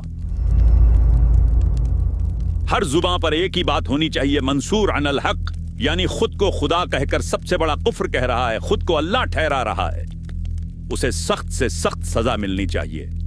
अवाम को ऐसा भड़काओ कि जनता गुस्से में बेकाबू हो जाए और फिर सब कुछ वैसा ही हो जैसा हमने सोचा है। फिर हमारे एक इशारे पर मंसूर का वो हस्र हो जिसे सदियों तक कोई भुला न पाए। देखने वाले की भी रूह कांप उठे। सदियों तक हमारे बनाए इबादत के नियम कायदों के खिलाफ कोई जुबान खोलने की जरूरत न करे। आने वाली नस्लें भी याद रखें कि हमसे गुस्ताखी करने का अंजाम क्या होता है।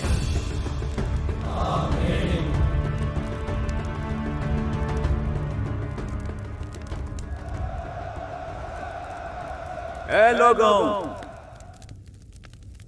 ध्यान से सुनो। अल्लाह ने इल्म सिर्फ चुनिंदा लोगों को दिया है और हम उनमें से ही एक हैं। आम लोग दीन की बारीकियों को नहीं समझ सकते, इसलिए तुम्हें बस वही मानना चाहिए जो हम तुम्हें बताते हैं। कुरान और हदीस की सही ताबीर सिर्फ हम ही कर सकते हैं। जो हमारी बात नहीं मानेगा वो गुमराही में है। हम दीन के रखवाले हैं। जो हमारी बात का अमल नहीं करेगा वो दीन का दुश्मन होगा और अल्लाह का गुनहगार कहलाएगा। इल्म हासिल करने का मतलब सिर्फ जुबानी बातें कहना या सुनना नहीं मेरे अजीजों। इल्म हासिल करने का मतलब है जो हम कहे उस पर अमल करना, किसी भी हाल में अल्लाह की तौहीन बर्दाश्त न करना और सबको बुराई से रोकना। तुम्हारे सामने कोई खुद को अल्लाह कहे तो तुम कैसे बर्दाश्त कर सकते हो खुदा की इस तौहीन को? ऐ मुसलमानों, क्या तुम भूल गए कि अल्लाह ने हमें क्या शरीयत दी है जो हमारे दीन के रास्ते में रुकावट बने? जो हमारी बात न माने उसे नेस्त नाबूद कर दो। जो गुनहगार है उसे सजा दो। जो मुनकिर है, इनकार करने वाला है, उसे मिटा दो। अगर कोई अल्लाह की तौहीन करे तो सख्ती करो, फिर भी न माने तो खत्म कर दो उसे। अल्लाह के लिए ये जज्बा नहीं रखोगे तो फिर तुम कैसे मुसलमान हो? शैतान के भेजे हुए मंसूर जैसे लोग जो इबादत की राह से लोगों को गुमराह करके दीन को नुकसान पहुंचाने की नापाक कोशिश कर रहे हैं। इनको सबक सिखाना होगा और याद रखो ये हमारी जिम्मेदारी है। अल्लाह ने हमें यह अधिकार दिया है कि अगर कोई इस्लाम के कानून को मानने से इनकार करे, कोई दीन से फिर जाए, कोई इस हद तक गिर जाए कि खुद को ही खुदा कहने लगे, तो उसे जीने का कोई हक नहीं। ऐसे शख्स को मुनाफिक और काफिर करार देकर उसका वो हश्र करो कि या तो वो सुधर जाए या वो खुद ही अपनी मौत की भीख मांगे। यही दीनदारी है और यही दीन का फैसला है। और अगर इसके लिए सख्ती करनी पड़े तो करो। अल्लाह ने हमें तलवार भी दी है और ताकत भी। दीन में तो हिम्मत और सख्ती चाहिए। अगर कोई हमारे बताए रास्ते पर न चले और खुद को ही अल्लाह बताने लगे तो ऐसे शख्स को सबक सिखाना हमारी ही जिम्मेदारी है। जो खुद को अल्लाह ठहराकर खुदा का वजूद मिटाना चाहे उसका नामो निशान मिटा दो। यही अल्लाह का हुक्म है। मंसूर जैसा काफिर खुद को अल्लाह कहकर क्या समझता है?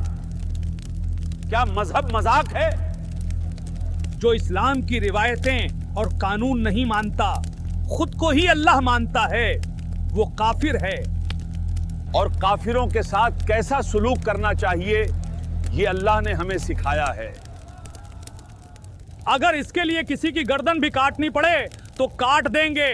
दीन से बड़ा कुछ नहीं, ये इस्लाम का हुक्म है। और जो इस हुक्म को न माने वो भी अल्लाह का गुनहगार होगा।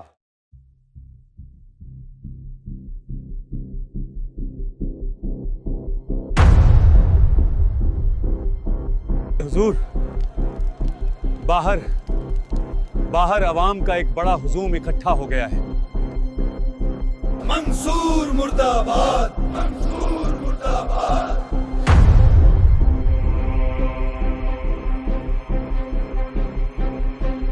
मंसूर मुर्दाबाद, मंसूर मुर्दाबाद।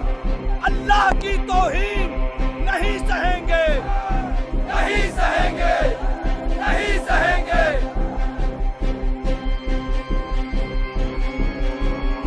अल्लाह की तौहीन नहीं सहेंगे, नहीं सहेंगे, नहीं सहेंगे।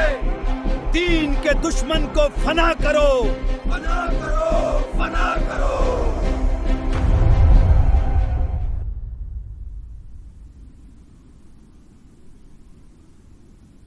जहम पनाह, मंसूर काफिर हो गया है। खुदा को इंसान जैसा बताता है और कहता है अल्लाह खुद जमी पर आता है। इतना ही नहीं, इसने खुद को अल्लाह कहने की जुर्रत की है।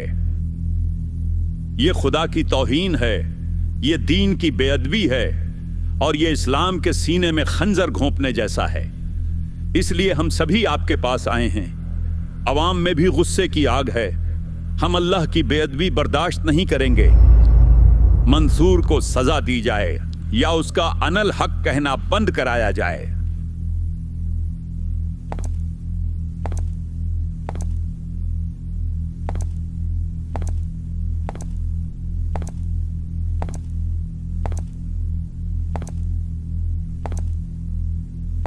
मंसूर मुर्दाबाद, मंसूर मुर्दाबाद, मंसूर मुर्दाबाद, मंसूर मुर्दाबाद। मंसूर, इन सब का कहना है कि तुमने दीन की तौहीन की है, तुमने कुफ्र किया है। तुम अनल हक कहते हो, खुद को खुदा बताते हो। क्या तुम अल्लाह के वजूद को अपनी जुबान से कमजोर करना चाहते हो? बाबा, मुझे उसके सिवा और कुछ नहीं दिखता। जहां देखो वहां बस उसी का नूर दिखाई देता है। जिस्म में, रूह में, मेरे दिल में, हर धड़कन में, रग रग में वो समाया है। वो है तो सब है, वरना कुछ भी नहीं, कहीं भी कुछ भी नहीं। तुम्हारा दिमाग तो ठीक है? ये क्या पागलों जैसी बातें कर रहे हो? मंसूर, तुम होश में तो हो? ये सब क्या कह रहे हो? कुछ तो होश और हवास से काम लो। तुम मेरे बेटे हो, बगदाद के बादशाह के बेटे, इस मुल्क के शहजादे। ये महल तुम्हारा है, ये दौलत शोहरत सब तुम्हारी है, ये तुम्हारी सल्तनत है। मेरे बाद तुम्हें ही इन सब पर राज करना है। होश में आओ, देखो तुम्हारे चारों तरफ ये शान और शौकत, ये महल, ये ऐशो आराम, ये है तुम्हारी असली जिंदगी। और ये क्या हाल बना रखा है तुमने? क्या हो गया है तुम्हें? तुम क्यों ऐसी बहकी बहकी बातें कर रहे हो? तुम्हारे इस रवैये से पूरी आवाम आज तुम्हारे खिलाफ खड़ी है। मत करो ये सब, मेरी बात मानो और बंद करो ये अनल हक कहना। जिद छोड़ दो मंसूर, ये दुनिया क्या कहेगी? जो तुम कह रहे हो इसका अंजाम जानते हो? अगर अब तुमने अनल हक कहना नहीं छोड़ा तो तुम्हारा क्या हस्र होगा? मुझे फर्क नहीं पड़ता बाबा दुनिया क्या कहेगी। जिसे जो कहना है कहें, जिसे जो करना है करे। मेरी जिंदगी में अब उसके सिवा और कुछ है ही नहीं, कुछ भी नहीं। उसके सिवा मुझे कुछ अच्छा नहीं लगता। ना ये राजपाट, ना ये घर, ये महल, ना ये शान और शौकत, ना ये कुल परिवार, मेरा कुछ नहीं है सिवाय उसके। सिर्फ वो मेरा है और मैं उसका। मेरा आदि भी वही है, मेरा अंत भी वही है। मेरी दिन रात सुबह शाम सब वही है और कुछ नहीं है मेरा। ना जिस्म मेरा है, ना सांस मेरी है, जो कुछ भी है सब उसी का तो है। बस एक ही नाम है हर तरफ जो उसने मुझे दिया है, अनल हक, अनल हक, अनल हक। मेरा फर्ज है अपनी आवाम की हिफाजत करना और उनकी अकीदत का एहतराम करना। मैं नहीं चाहता कि मेरी सल्तनत में तेरी वजह से बगावत हो जाए। मैं सबके सामने आखिरी बार तुझे मौका दे रहा हूं। जिद छोड़ दे मंसूर और अनल हक कहना बंद कर दे। अनल हक, अनल हक, अनल हक। बादशाह, अब जनता खुद फैसला करें कि मंसूर को क्या सजा दी जाए। मंसूर को चौराहे पर बांध कर रखा जाए। शहर का हर बाशिंदा एक एक पत्थर उठाए, ऐसा पत्थर जो कम से कम आधा किलो वजन का हो। मंसूर को मारे। और जब जब इस मुनकिर की जुबान से अनल हक निकले, इसे कहें छोड़ दे काफिर की जुबान, तौबा कर ले अपने गुनाहों से। यदि मंसूर फिर भी अनल हक कहे तो पत्थर मारें और आगे चले जाए। जब तक ये अपनी नापाक जिद नहीं छोड़ेगा यह सिलसिला जारी रहेगा। तंग आकर मंसूर अनल हक कहना छोड़ देगा।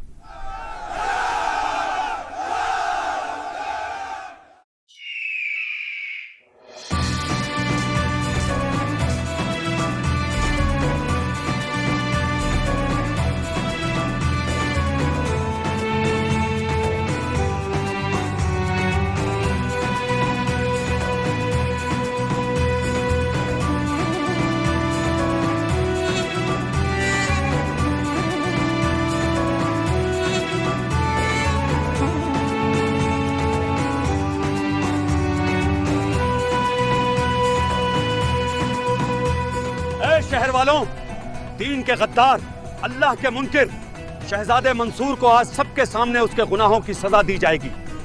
मंसूर का गुनाह है कि ये खुद को अनल हक कहकर खुद को खुदा कहता है, खुद को ही अल्लाह ठहराता है। हर मुसलमान का ये फर्ज है कि वो इस मंसूर को राह रास्त पर लाने के लिए इसके साथ जैसा सुलूक करना पड़े करें, इसको अपनी गलती का एहसास दिलाए। और अगर ये नापाक जुबान से अनल हक कहें तो हर शख्स दीन की खातिर इसे पत्थर मारे। शहर का हर बाशिंदा यहां से एक एक पत्थर उठाए और एक कतार में खड़ा हो जाए। यहां रखा हर एक पत्थर कम से कम आधा किलो वजन का है। कतार में बारी बारी इस मंसूर के सामने आगे आए और जब इस मुनकिर की जुबान से अनल हक निकले तो इसे पत्थर मारे और कहें छोड़ दे अनल हक कहना, तौबा कर लें अपने गुनाहों से। अगर फिर मंसूर अनल हक कहे तो दूसरा भी पत्थर मारे और आगे बढ़े। फिर तीसरा आए, फिर चौथा आए। जब तक ये अपनी नापाक जिद नहीं छोड़ेगा ये सिलसिला जारी रहेगा। ये पूरी आवाम का फैसला है और यही दीन का हुक्म है। अनल हक, अनल हक, अनल हक, अनल हक, अनल हक।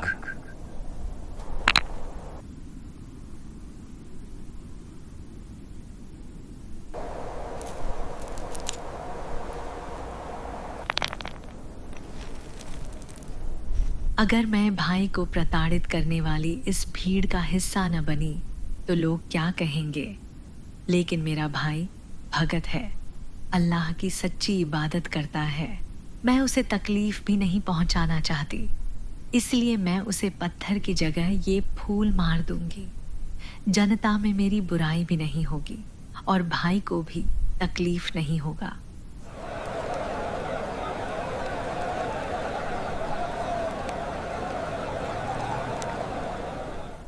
अब जब तेरी चीखें बगदाद की गलियों में गूंजेंगी, तब हर एक मोमिन समझेगा कि हमसे टकराने का अंजाम क्या होता है। हमें सच्चा इल्म बताने चला था। इसे इतना मजबूर कर दो कि ये अनल हक कहना छोड़ दे, या तो यह खुद तौबा करे या इसकी जिद ही इसकी मौत का सबब बन जाए।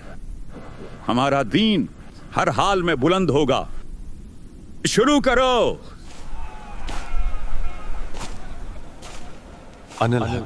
मंसूर, छोड़ दें ये काफिर भाषा, बंद कर दे ये अनल हक कहना, वरना पत्थर लगेगा। अनल हक।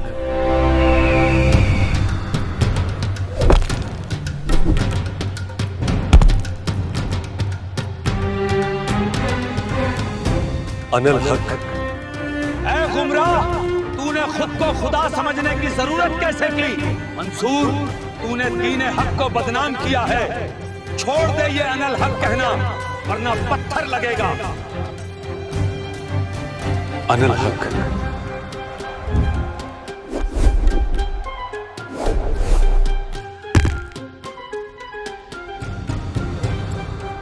अनल हक। अनल हक। काफिर, छोड़ दे अनल हक। तेरी ये जुबान गलत है। तू खुदा का नाम अपने साथ कैसे जोड़ सकता है? अनल हक। अनल हक।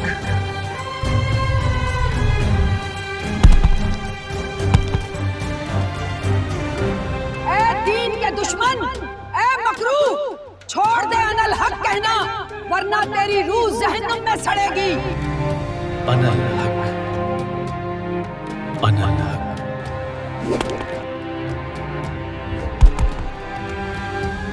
अनल हक। अरे मेरे शहजादे, आपने जो कहा वो कर दिखाया। आपने तो हमारी सारी मुसीबतें दूर कर दी। आपने हमारी खोई हुई उम्मीद लौटा दी है। कुएं भी भर गए हैं, तालाब में भी साफ पानी आ गया है। अब कोई भी प्यासा नहीं सोता।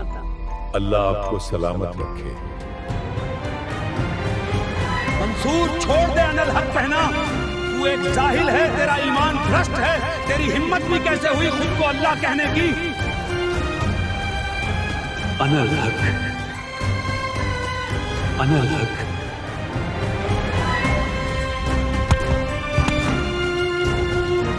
एक कमजोर, छोड़ दे अनल हक कहना।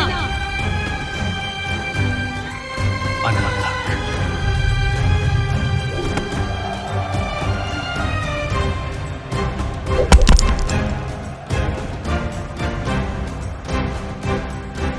अनल हक। अब भी अनल हक बोल रहा है। तेरी बकवास ने कितनों को गुमराह किया है फितनागिर। छोड़ दे ये अनल हक कहना। अनल हक। तेरा ये मुंह ही फोड़ देना चाहिए जिससे तू खुद को खुदा कहता है।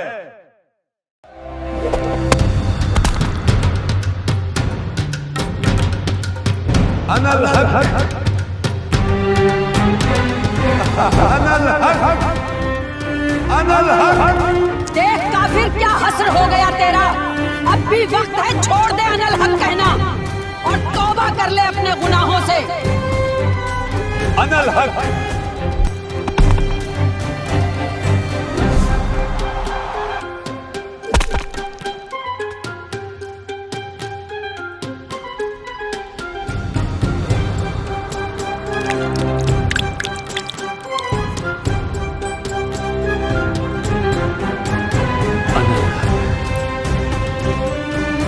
जिस मंत्र के जाप की वजह से भाई को ये पत्थर मारे जा रहे हैं, मैं भी तो वही मंत्र जाप करती हूँ।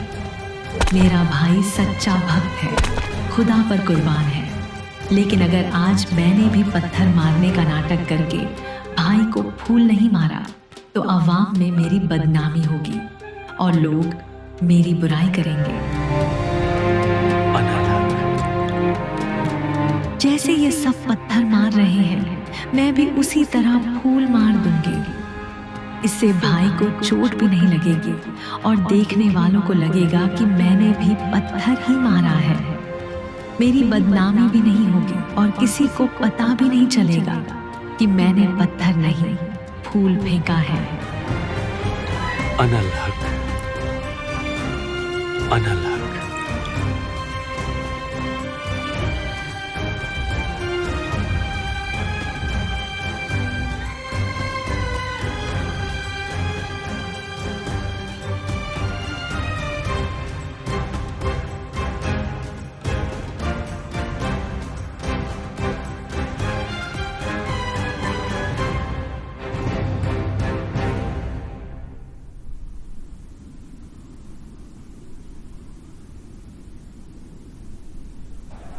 बहन, बोल अनल हक।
भाई, जब सभी लोग पत्थर मार रहे थे जिससे आपके जिस्म पर इतने गहरे घाव बन गए, आप तब नहीं रोए?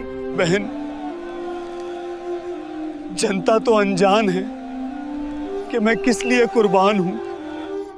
बहन, आपको तो ज्ञान है कि परमात्मा के लिए तन मन धन भी सस्ता है। बहन, मुझे नादान जनता के पत्थर मारने का कोई दुख नहीं था, क्योंकि इनको ज्ञान नहीं है। हे बहन, आपको तो सब पता है, मुझे इस मार्ग पर लाने वाली तू है। तेरा हाथ मेरी ओर कैसे उठ गया?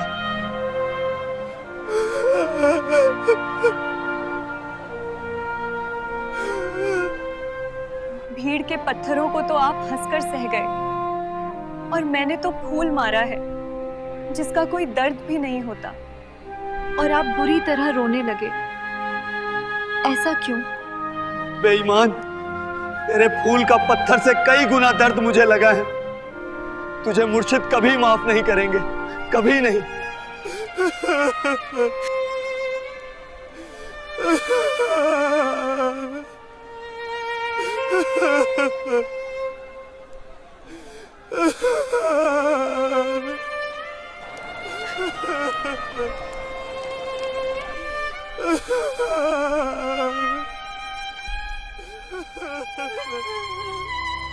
जब अपने ही खुदा के शागिर्द विश्वासघात करें तो फिर औरों से क्या उम्मीद करें। जिसे अपने ही खुदा का वफादार माना, उसके विश्वासघात का फूल जैसा दर्द भी असहनीय हो जाता है। जब मंसूर अकेला दुनिया के हर सितम से जूझ रहा था, ऐसे नाजुक वक्त में शिमली ने हिम्मत बांधने की जगह विरोधियों की पंक्ति में खड़े होकर अपने हाथ से फूल मारा, तो इस विश्वासघात को मंसूर कैसे सहन कर पाता। हर इंतहाई दर्द को हंसकर सहने वाले मंसूर पर शिमली का फेंका हुआ एक फूल सबसे गहरा वार कर गया। उस फूल से मंसूर की आंखों से गिरने वाले उसके आंसू इस बात के गवाह थे कि विश्वासघात का दर्द शारीरिक यातना से कितना अधिक गहरा और असहनीय होता है। लोग आए और पत्थर मारते गए। सुबह से रात हो गई। मंसूर तो प्यार की एक ऐसी स्थिति में था जहां उसे खुदा के अतिरिक्त कोई दूसरी वस्तु नहीं सुहा रही थी। ना उसे अपने जीवन की फिक्र थी, ना मौत की चिंता। जब पत्थर मारने वालों की कतार खत्म हो गई और सब चले गए, तब सिर्फ कुछ धर्म के ठेकेदार ही वहां मौजूद रहे। उन्होंने मंसूर को खोला और जख्मी हालत में राजा के पास लेकर गए।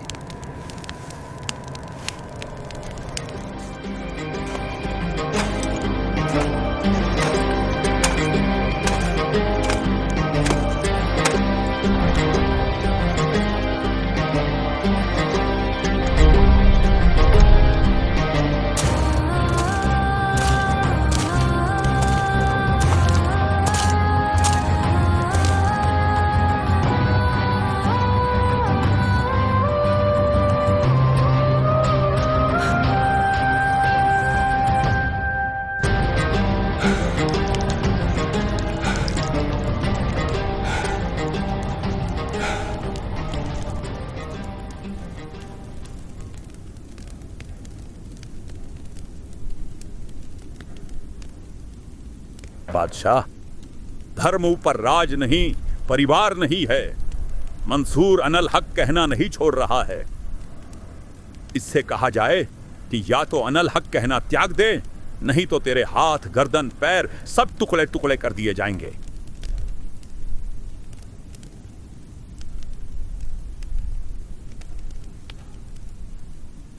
क्या है तेरा ये अनल हक जो तुझे इतना बेबाक बनाता है, जिसके लिए तूने मौत को दावत दी?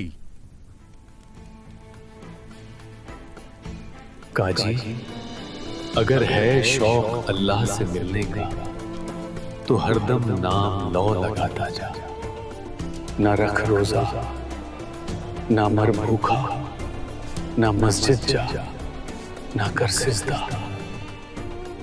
वजू का तोड़ दे पूजा,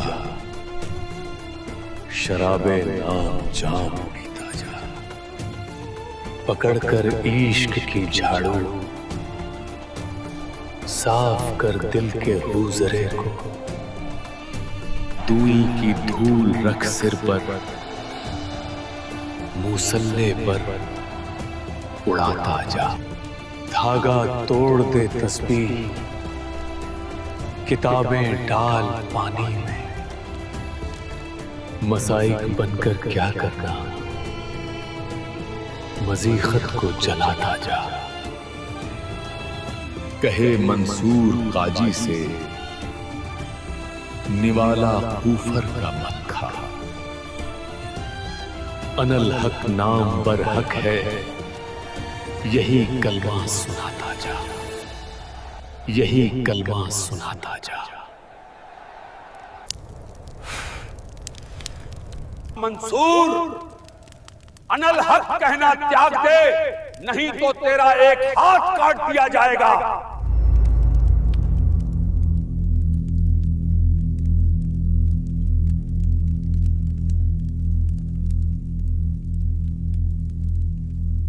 अनल हक, अनल हक, अनल हक, अनल हक, अनल हक।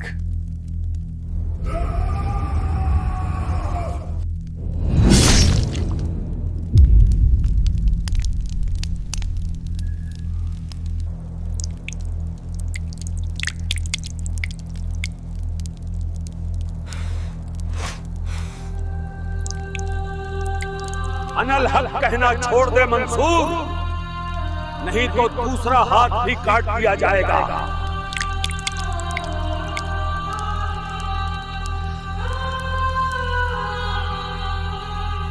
अनल हक, अनल हक।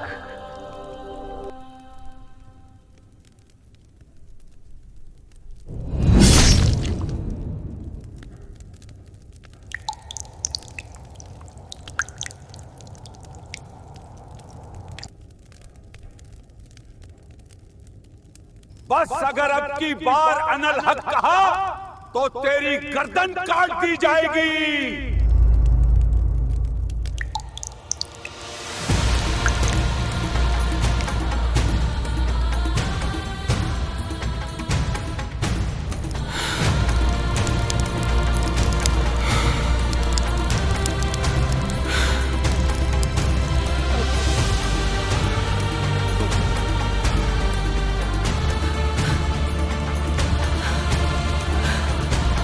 अनल हक, अनल हक,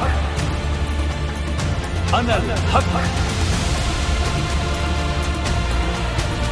अगर है शौक अल्लाह से मिलने का तो हरदम नाम लो लगाता जा।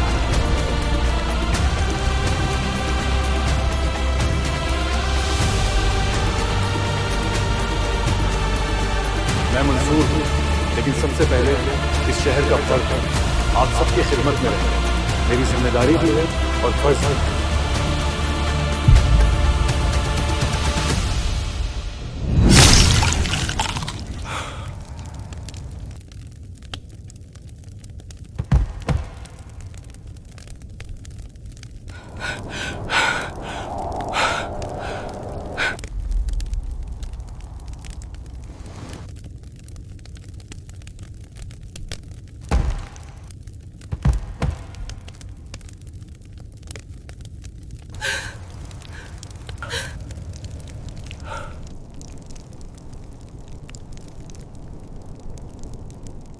गरीबदास जी कहते हैं गरीब मंसूर महसूर क्यों हो गया।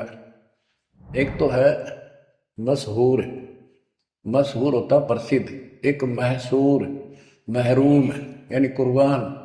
कहते मंसूर महसूर क्यों हो गया, कुर्बान क्यों हो गया। शरीर फांसी प्रवेश और जाके ऊपर इतनी नौबत बीती। कैसा है वो देश, वो कितना सुखदाई होगा जिसके लिए शरीर टुकड़े टुकड़े करा दिए, मरते मटो मल के घर जाना। अब इस ज्ञान को परमात्मा ने मंसूर अली जी को दिया था। उसके बाद उसने अपने धर्म के लोगों को समझाना चाहा, जिसका परिणाम ये हुआ। कहा था अगर है शौक अल्लाह से मिलने का तो हर दम नाम लो लगाता जा। अगर है शौक अल्लाह से मिलने का तो हर दम नाम लो लगाता जा।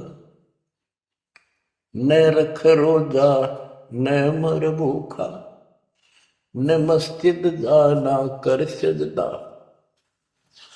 न रख रोजा न मर भूखा, न मस्जिद जा न कर सजदा। वजू का तोड़ दे को जा, शराबे नाम पीता जा। वजू का तोड़ दे को जा, शराबे नाम पीता जा। अगर है शौक अल्लाह से मिलने का तो हरदम नाम लो लगाता जा। पकड़ कर इश्क का झाड़ू सफा कर दिल के हुजरे को। पकड़ कर इश्क का झाड़ू सफा कर दिल के हुजरे को। दुई की धूल रख सिर पर मुसल्ले पर उड़ाता जा। दुई की धूल रख सिर पर मुसल्ले पर उड़ाता जा। अगर है शौक अल्लाह से मिलने का तो हर दम नाम लो लगाता जा, अगर है शौक अल्लाह से मिलने का, हर दम नाम लो लगाता जा। धागा तोड़ दे तस्बीह किताबें डाल पानी में, धागा तोड़ दे तस्बीह किताबें डाल पानी में। इनमें कुछ नहीं है, जो गुरु बताता है उसको ग्रहण करो। धागा तोड़ दे तस्बीह किताबें डाल पानी में, धागा तोड़ दे तस्बीह माला, या माला डाल रहे हो फेंक दे इसने तोड़ के, कुछ ना रखे बनावटी बातों। और ये किताबें डाल पानी में, इनको फेंक दो, इसमें इनकम्प्लीट नॉलेज। धागा तोड़ दे तस्बीह किताबें डाल पानी में, धागा तोड़ दे तस्बीह किताबें डाल पानी में। मसाइक बनकर क्या करना, मजीखत को जलाता जा। इसे इंकार न फूक ले। अगर है शौक अल्लाह से मिलने का, तो हर दम नाम लो लगाता जा। अगर है शौक अल्लाह से मिलने का, तो हर दम नाम लो लगाता जा। कै मंसूर का जी से निवाला कुफर का मत खा। ये मांस मत खा, अरे गलत साधना ना कर काजी। कह मंसूर का जी से निवाला कुफर का मत खा। अनल हक नाम बरहक है, यही कलमा सुनाता जा। अनल हक नाम बरहक है, यही कलमा सुनाता जा।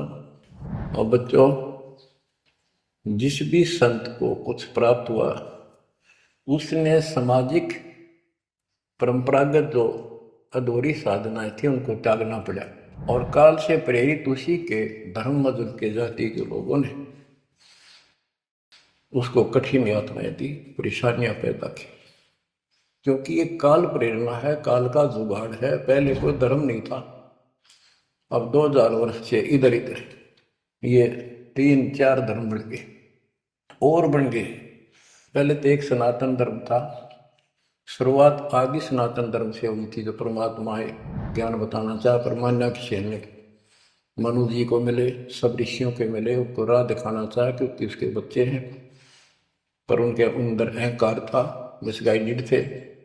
ब्रह्मा जी से अधूरा ज्ञान प्राप्त, उन वेदों पर आश्रित रहे। अब वो दुरुक्ति होकर कलयुग में आ लिए, वो पिछली पुण्य खत्म करके ऋषि भी बन लिए, सारे पापड़ बेल लिए, कुछ हासिल हुआ नहीं, मोक्ष हो ही नहीं सकता। तो बच्चों, इसमें मंसूर अली जी ने सारी ये बात बता दी।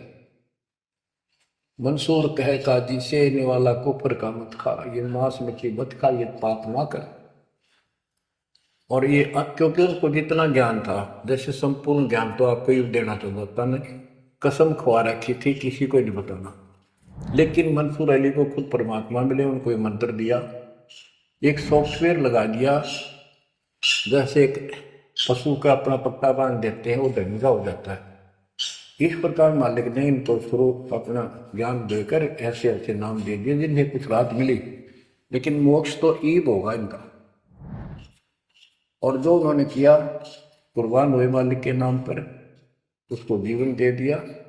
फूक दिए थे मंसूर अली जी, फिर जीवित रख दिए। हजारों की संख्या में वहां घूम रहे थे, सब अपने घर बढ़ गए भाग भाग कर। उनके जाने के बाद उनकी महिमा करते हैं ये लोग। मंसूर काफिर है, इसने हमारे धर्म, मजहब और हमारे इल्म को गलत ठहराया है। इसलिए इस काफिर को जन्नत नसीब ना हो। इसकी लाश को दफन नहीं, जलाकर राख को दरिया में बहा दिया जाए।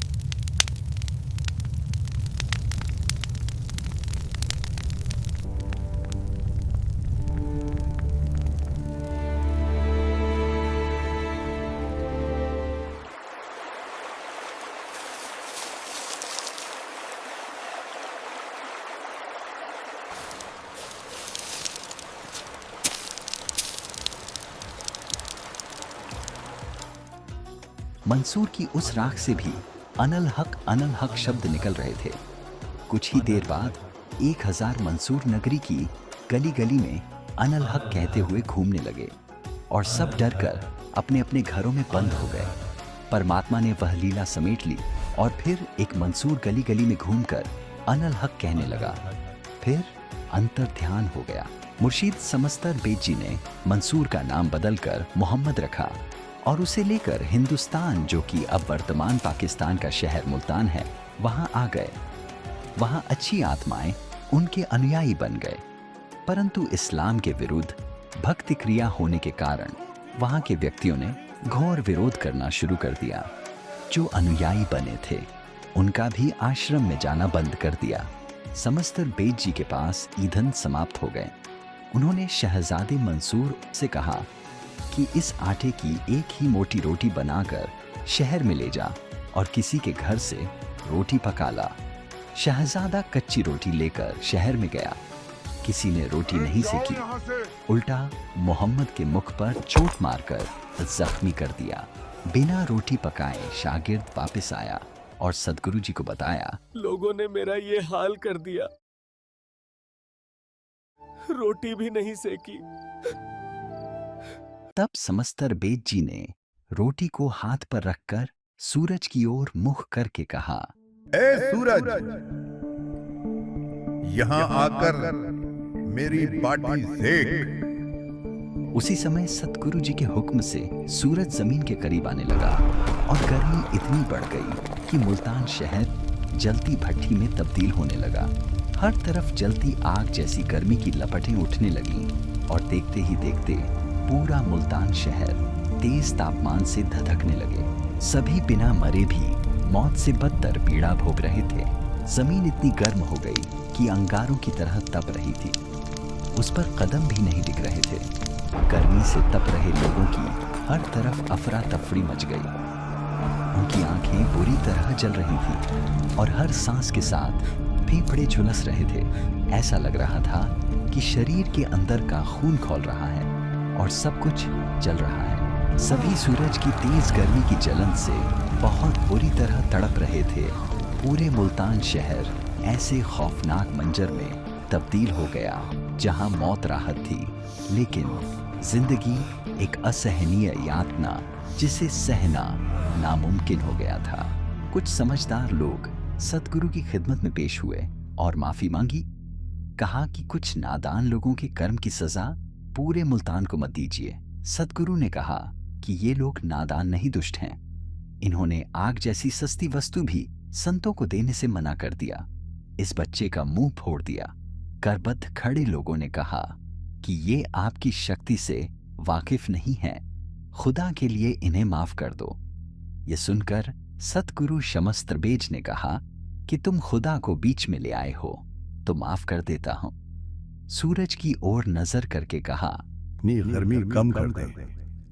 पता नहीं ये लोग दोज़ख की आग कैसे सहन करेंगे।